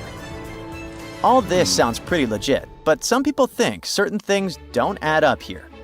The size of boxes is way larger than the size of bulls, yet they buried pharaohs in tiny coffins that barely fit their bodies. The sarcophagi are made out of granite with crazy precision, and they could have just used limestone, which would have made things way easier. The transportation of the boxes seems pretty simple, but only in theory. If one person could pull about 440 pounds, then at least 250 people would be needed to pull just one box. The tunnels in the Serapeum are really narrow, only about 2 feet wider than the boxes themselves. There's no way hundreds of people could have squeezed into those tight spaces to pull the boxes. And even if they did, how would they turn the box in the cramped corridor, lower it into its niche, and place it perfectly in the middle? Somehow, they did this 24 times, and every box is centered perfectly. Plus, the chambers were dusty, and there were no signs of soot from lamps. This means they must have worked in almost complete darkness. The real use of the boxes could also be different. A long time ago, even before the Egyptian pharaohs ruled, the local people already knew how to use fermentation. It happens when tiny organisms called yeast eat certain ingredients like starch and turn them into gas and ethanol. So someone in ancient Egypt probably put food like barley, bread, and even meat inside a giant stone box, then closed it tight with a heavy lid. These stone boxes, carved from granite, were so precisely made that they were almost completely sealed, so nothing could escape from it. As the yeast inside the box started working, it created more and more CO2 gas. It built up pressure inside the box. The granite boxes were incredibly strong. They could handle more pressure than a car tire can hold. When granite was squeezed under such pressure, its crystals produced a tiny electric charge. This effect was possible because granite contains quartz, a material that reacts to pressure this way. The process also needed meat or animal parts, possibly to help the yeast grow better. Meat contains something called oleic acid, which yeast needs to keep growing and to survive the bad effects of the ethanol it produces. As the pressure inside the box kept growing, the combination of gases and electricity made these boxes not just ancient fridges, but powerful energy systems. Over time, the pressure inside got so strong that it could push the lid open and the gas would escape with a pop. But when people rediscovered the Serapeum in 1850, they found old drawings that showed piles of stones stacked on top of some of the box lids. So, someone long ago probably tried to make the lids even heavier by adding extra weight to make it harder for the gas pressure to push them open. This extra weight also meant the quartz crystals in the granite could keep creating more electricity under all that pressure. If someone opened one of these stone boxes thousands of years later, they would only find bones from bulls that were placed in the box. And that's exactly what Mariette discovered in the 1850s. They opened the Serapeum for visitors soon after the first excavations in the second half of the 19th century. Prince of Wales even had a luncheon with his guests in one of the sarcophagi. Sands and earthquakes made the site inaccessible for a while, but now you can visit it again and try to solve the mystery yourself. With new tech, we could have answers to many other historical mysteries soon. A team of scientists at Chicago's Field Museum of Natural History recently used a special CT scanner to learn more about ancient Egyptian mummies without unwrapping them. They gently rolled 26 mummies on custom carts out to the parking lot, where the scanner was waiting. It took thousands of detailed X-ray pictures of each mummy and their coffins. When all the pictures were put together, they created 3D images that showed what was inside, the skeletons, and some artifacts.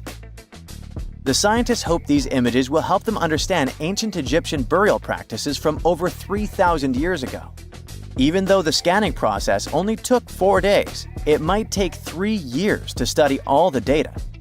But scientists were able to learn some personal details about the mummies. One of the most popular mummified individuals at the museum, Lady Chineta, was a woman who lived in ancient Egypt about 3,000 years ago. It looks like she passed away in her late 30s or early 40s. To make sure her body looked complete for the afterlife, embalmers put stuffing in her neck to keep it from collapsing.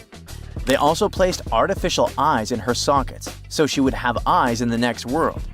She was wrapped in fancy linen and placed in a beautifully decorated coffin. The scans revealed that it had been carefully crafted with a slit at the back, which embalmers used to fit the body. There were also some artistic details on the surface, like markings for her knees. It looks like her burial was on the scale of a high-end luxury car. Miles and miles of yellow sand, treeless mountain ridges, and scorching hot sun over your head. And suddenly, something you'd never expect to come across in a barren desert. A small group of overexcited people. They're as happy as you would be if you'd won a lottery. They've just found an ancient tomb, once flooded with its walls in bad shape. But the stuff they discovered inside proves that this is the burial site of one of Egypt's most mysterious pharaohs. Historians have been hunting for his tomb for years, but no one expected it to hide ancient treasures. Fast forward. After careful examination of the site, Egyptian officials have announced the discovery of the tomb of King Thutmose II. It's the last missing tomb from Egypt's 18th dynasty. And this is also the first royal tomb found since King Tutankhamun's was discovered in 1922, in more than 100 years. A team of Egyptian and British archaeologists found the tomb in the Theban Mountains area, west of Luxor, near the famous Valley of the Kings. Before this, the site was only known as Tomb C4, but during their excavation, the team found clear evidence proving it belonged to King Thutmose II. Archaeologists actually found the entrance and main tunnel leading to the tomb in 2022. But at first, they thought it belonged to a queen because it was near the graves of Thutmose III's wives. It was also close to Queen Hatshepsut's tomb. Originally, it was prepared for her when she was just a royal wife, but everything changed when she became pharaoh. But we'll talk about this twist of fate a little later. But soon they realized that their discovery was much more significant. They found alabaster jars with Thutmose II's name and the words "deceased king" written on them. That's when they realized that the tomb was actually his final resting place. Sadly, Thutmose II's tomb has seen better days. According to the head of Egypt's antiquities sector and the leader of the Egyptian excavation team, the tomb suffered major damage from ancient floods not long after the pharaoh's death. Water swept through the burial chamber, likely destroying or displacing many of the original artifacts. Much of what had been once inside the tomb was moved elsewhere in an attempt to salvage it. The researchers found out that the tomb had a basic design, with an entrance, a sloping main corridor, and a burial chamber. The corridor was coated in white plaster and rose about 4.5 feet above the floor of the burial chamber. A large staircase and a very large descending corridor of the tomb indicated its grandeur. It took the team a long time to navigate through, though, as the tomb was blocked by flood debris and collapsed ceilings. Only after crawling through a 32-foot passageway with a small 16-inch gap at the top, the worst nightmare for those of us with claustrophobia, were they able to reach the burial chamber. There, they were in for another surprise. They cleared the debris, expecting to find the crushed remains of a burial beneath. But the tomb turned out to be completely empty, and it was not due to robbery. It had been deliberately emptied. The researchers soon realized that the tomb had been flooded since it had been built underneath a waterfall. It happened just a few years after the king's burial, so the contents of the tomb were moved to another location.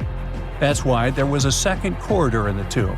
It was most likely made to help remove King Thutmose II's body from his flooded tomb. Despite the damage, the excavation team made some really exciting discoveries. They found traces of mortar decorated with blue inscriptions, yellow stars, and fragments from the Book of Amduat, one of the most significant funerary texts in ancient Egypt. The book was meant to guide the deceased through the underworld, ensuring a safe journey to the afterlife. Now, how about we sneak a peek at ancient Egypt's 18th dynasty? It was all about conquering lands, expanding the empire, and building jaw-dropping monuments. Some of the biggest names from that era, Thutmose I and Thutmose III, both legendary warrior kings who left their mark in history. Thutmose I was a fierce fighter who led major military campaigns, pushing Egypt's border further south than ever before, all the way to the fourth cataract of the Nile. His victories gave Egypt access to new trade routes, stronger political ties, and more wealth. His conquests were so significant that they were recorded in the tombs of his top officials. Thutmose III, sometimes called Thutmose the Great, took things even further. He was not only an incredible military strategist, but also the commander of Pharaoh Hatshepsut's armies before becoming king himself. He led between 17 and 20 military campaigns, winning every single one and expanding Egypt's empire to its peak. He even created the world's first navy. Thutmose III is often remembered as Egypt's greatest warrior pharaoh. And sandwiched between these two powerhouses was Thutmose II, a pharaoh who doesn't get nearly as much attention. Hey, the middle child, right? His reign lasted only about 5 years before he passed away at around age 30 in 1479 BCE. He is kind of a mystery. No one really knows what he accomplished. For the longest time, even the location of his burial site was totally unknown. His body was actually found in the 19th century. It was just lying around in the mortuary temple of Deir el-Bahari, in a secret chamber where priests used to hide royal mummies centuries after their original tombs were looted by grave robbers. In other words, Thutmose II's body must have been moved from his original resting place at some point in history to protect it. During his lifetime, Thutmose II made at least one major impact on Egyptian history. He married his half-sister Hatshepsut. That might not sound like a big deal, but it helped her become Egypt's greatest female pharaoh after he passed. The catch? She kept her stepson, Thutmose III, off the throne for decades. When he finally took power, he erased her name from history out of spite. And still, Hatshepsut is one of Egypt's greatest pharaohs, no matter if you're talking about a man or a woman. She brought a lot of wealth and art to Egypt. She led a big trading trip to a place called Punt, where she brought back things like gold, ebony, and incense. She also made sure her name lasted by building amazing structures that we can still see today. At Karnak, she added huge obelisks. One of them is still standing tall. She also was the one to build the Temple of Deir el-Bahari with its countless columns. She was buried there. Interestingly, Hatshepsut was often shown in art as a man with muscles and a beard, like how pharaohs were usually depicted. But she made sure there was always something in the artwork that reminded people she was a woman, like calling herself Daughter of Re or His Majesty herself. When she passed away in 1458 BCE, Egypt wouldn't have a female ruler as powerful as her until Cleopatra, about 1400 years later. According to Egypt's Supreme Council of Antiquities Secretary General, isn't that a mouthful? Hatshepsut's name actually appears in Thutmose II's tomb, meaning she might have even handled his burial. As for their final resting places, well, Hatshepsut was buried in the Valley of the Kings, and Thutmose II's mummy is now in the National Museum of Egyptian Civilization, alongside other ancient Egyptian rulers. It gives visitors a rare chance to see the remains of a nearly forgotten pharaoh. Now, experts consider the discovery of his tomb to be one of the most significant in recent years. The artifacts found there add important details to our understanding of the history of the region and Thutmose II's rule. And even though the tomb's design is fairly simple and follows the same architectural style preferred by later Egyptian rulers, its historical importance is undeniable. In any case, the mission isn't over yet. Archaeologists are now focusing on solving another mystery. Where did the rest of the tomb's contents end up? The team is determined to continue their search. Who knows what other secrets they will uncover that have remained hidden beneath the sands for thousands of years. No man shall ever find my tomb. That's what, according to rumors, Cleopatra once said. Rumor has it really wasn't about the gender. She wanted no living soul to disturb her, and I think she meant that no human would ever discover the location of her grave. But, surprisingly, it was indeed a woman who was closer than anyone before to finally discovering the Queen's resting place. Meet Kathleen Martinez Berry, a criminal lawyer turned archaeologist. She got so intrigued with Cleopatra's story that she packed her bags and went to Egypt with no official support and even no permission from the authorities. All she had was pure determination to find the Queen's tomb. Now, you could say Kathleen had always been ahead of the game. She skipped grades in school, mastered piano, chess, swimming, and martial arts, and grew up listening to top intellectuals debating in her home. And she even got her law degree at just 19, and archaeology was her side passion. She had never actually been to Egypt, never dug up a single artifact. But her fascination with Cleopatra went all the way back to an argument with her father in 1990. That day, she walked into his library looking for a copy of Antony and Cleopatra by Shakespeare. Her dad, Fausto Martinez, a professor and legal expert, casually called Cleopatra a seductress. Kathleen wasn't having it.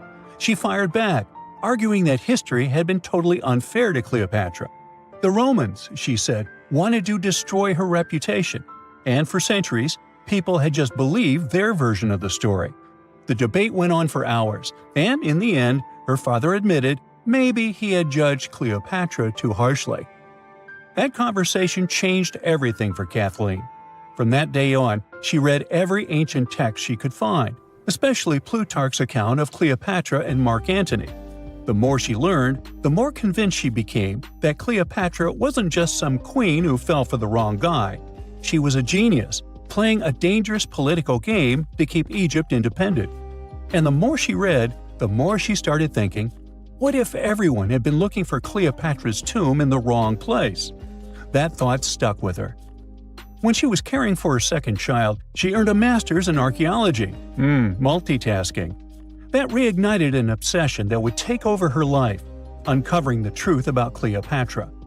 Even though most experts believe that Cleopatra's tomb, along with the final resting place of 13 other Ptolemaic rulers, lies somewhere beneath modern-day Alexandria, Dr. Martinez has a different idea. She believes Cleopatra was buried at Taposiris Magna, an ancient temple dedicated to Osiris, the Egyptian deity of the afterlife. But she still needed an ancient foundation plate. These plates, about the size of a smartphone, were placed beneath important temple structures and often contained inscriptions explaining when and why the temple was built. If she could find a plate that confirmed the temple was dedicated to Isis, Cleopatra's patron deity, she'd have solid proof that this was the right place to look. Nothing could deter Martinez. She excavated the entire temple site, digging deeper than anyone before her. Her team found coins with Cleopatra's name and face stamped on them. It meant Cleopatra had a direct connection to this site. Then, they uncovered something even more interesting. A tunnel used to bring water to people, leading straight from the temple into the Mediterranean Sea.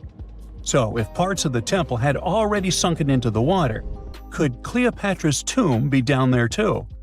Martinez needed proof to convince Egyptian authorities to let her search underwater. And, against all odds, she found the missing foundation plate.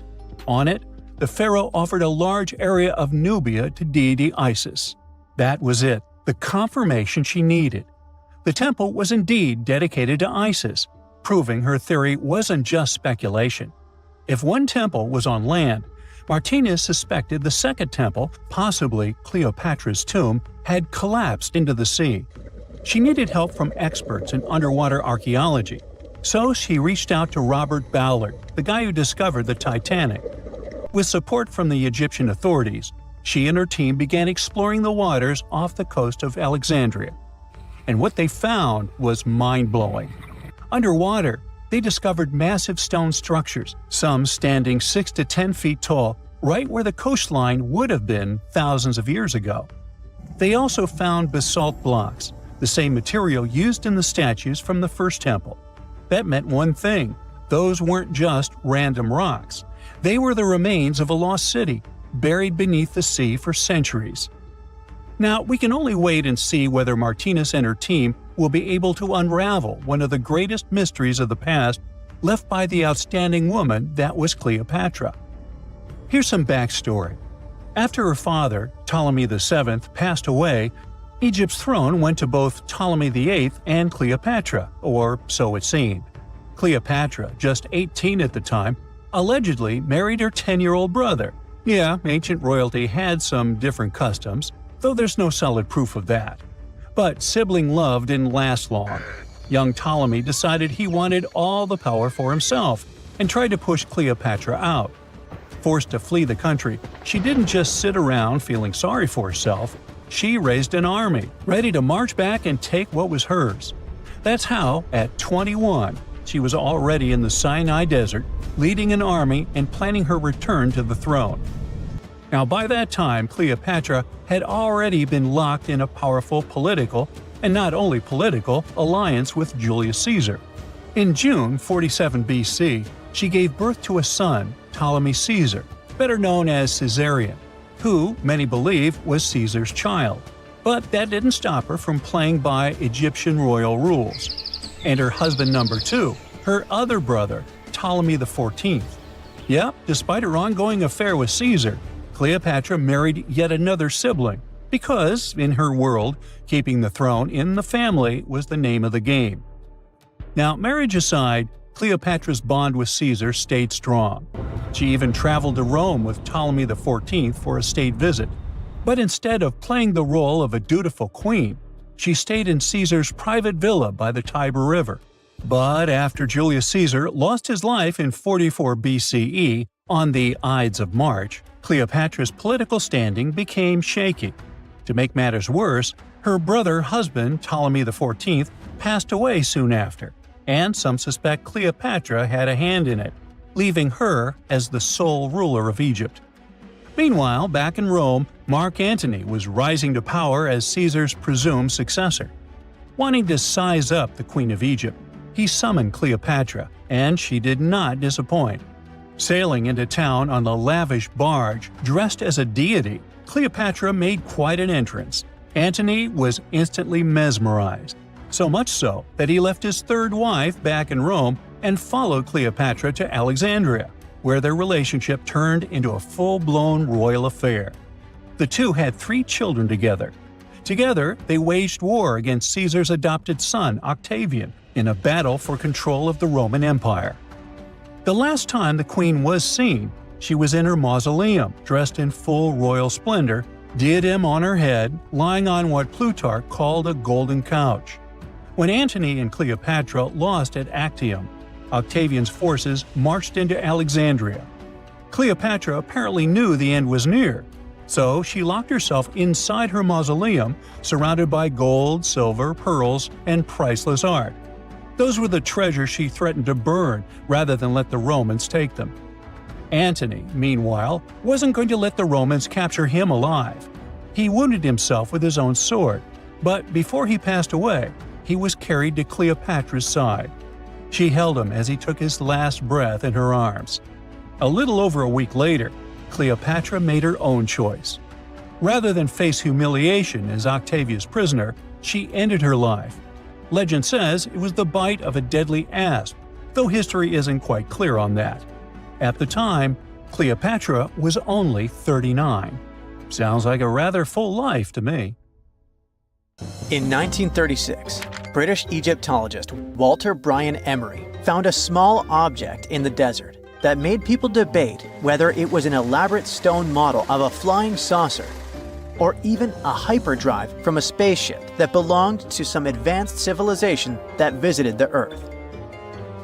Emery spent years excavating sites along the Nile River Valley, especially in the huge ancient necropolis of Saqqara.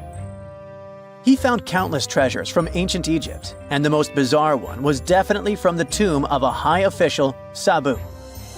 Historians don't know exactly who he was for sure. Some sources say he was a king's son. His burial at Saqqara means he was an important figure in the royal court. There are no records from this early period he lived in, so Sabu's role and fate are still a mystery. Inside his tomb, scientists found 7 funerary chambers, each filled with traditional grave goods: animal bones, flint tools, pottery, ivory objects, and stone bowls. And then there was a strange, broken artifact that became famous as the Disc of Sabu. It resembles a shallow, round-bottomed bowl, but with 3 delicately carved, curved lobes spaced roughly 120 degrees apart around its perimeter. These lobes are separated by 3 holes, and at the center, there's a thin tube. The material used to build the disc is meta-siltstone, or schist. This type of rock is fragile, highly porous, and super difficult to carve. It flakes easily and crumbles under pressure. So how they made the disc out of it with rather simple stone and copper tools from 3000 BCE is still a mystery. The next big question is why they decided to bury Sabu with it. Perhaps if we knew its true purpose, it would make more sense. When it was first discovered, archaeologists thought it was nothing more than a vase, an incense burner, or a ceremonial decoration.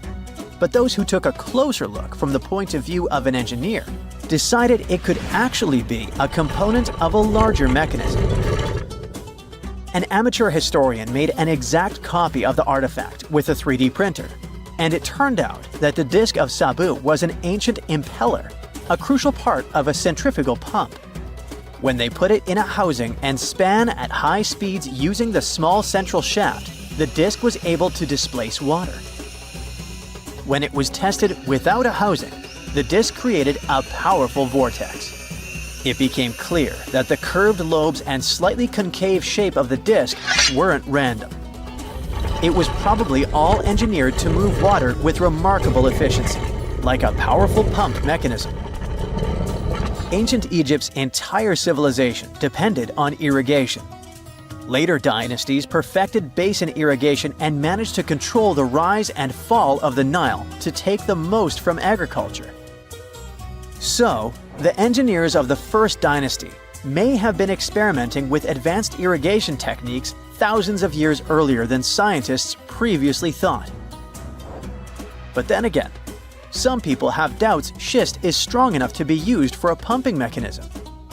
They suggest that artisans from Egypt's first dynasty were trying to recreate an even older object, using whatever tools and materials they had. It could be a stone replica of something originally made from metal, possibly belonging to a civilization far older and more advanced than ancient Egypt itself. One Swiss author takes this idea even further and proposes that the disc is a copy of a component from an extraterrestrial spaceship's hyperdrive, or stone model of a flying saucer. One French researcher believes the disc of Sabu was part of a secret massive factory system to manufacture sodium carbonate inside pyramids. Some people suggest that the disc may have been a primitive tool for weaving ropes. The lobes held strands of silk or fiber that were twisted into twine when it was spun. Or it may have been a gigantic lamp. Another historical mystery is a map from 1513 that is believed to be the oldest surviving detailed map showing the Americas. The author of the map is a Turkish captain, Piri Reis. He never crossed the ocean himself and put together this map from 20 regional maps. He used an Arab map of India, 4 Portuguese maps showing India and China, and a map of America by Christopher Columbus as he saw it. This last map was lost for many years, so Reis's map gave us an idea of what Columbus must have recorded during his third voyage to the New World. A historian who studied the map suggested that it showed Antarctica in prehistoric times because it strangely resembled Antarctica's true coastline, the way it looked when it was free of ice. But it was later proven that this idea wasn't right. Another idea that rocked the science world was Klerksdorp spheres. They were found in deposits of mineral pyrophyllite in South Africa and looked like tiny ancient cricket balls with lines around the middle. Back in the 1980s, there was a theory that some super advanced pre-flood civilization we know nothing about had made these spheres. One journalist shared stories about how they rotated on their own in a display case. There was also a TV show that invited a psychic who was telling everyone the spheres were pieces of an ancient spaceship. But according to geologists, these spheres are pretty regular spherical objects formed from different minerals than the surrounding rock.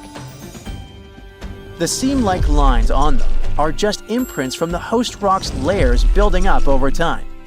The Klerksdorp spheres come in different shapes, from flattened spheres to distinct discs. As for that episode when one of these spheres spun on its own, the curator of the Klerksdorp Museum cleared that up too. He said that when he put one sphere on its glass shelf when the journalist came to visit, the sphere rotated a bit because it's round. There are some gold mining activities going on nearby, so the land where the museum stands often experiences earth tremors. In a remote part of China, there are some bizarre pipe-like formations known as the Beigon Pipes. A local explorer found them back in 1996 protruding from Mount Beigon and along the shores of Tosan Lake nearby. Some people thought they were the work of ancient guests from other planets. When scientists tested samples of the pipe material, they found out that they contained mostly common minerals, but there was a mysterious 8% of unknown stuff. Some extra tests showed that these pipes had been there before humans. Chinese geologists later visited the site and suggested that these pipes were formed naturally over time. It was probably fossilized tree roots from the area's super green past. It's still a real mystery with no clear-cut answer.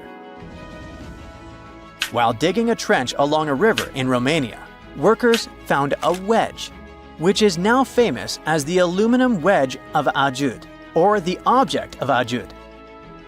Right next to it, there were some mastodon bones. Those distant relatives of elephants lived 11,000 years ago. So some people concluded the wedge is of the same age. The cool part is that it's made of aluminum, but this metal wasn't discovered until the 1800s. This material requires serious heat to produce.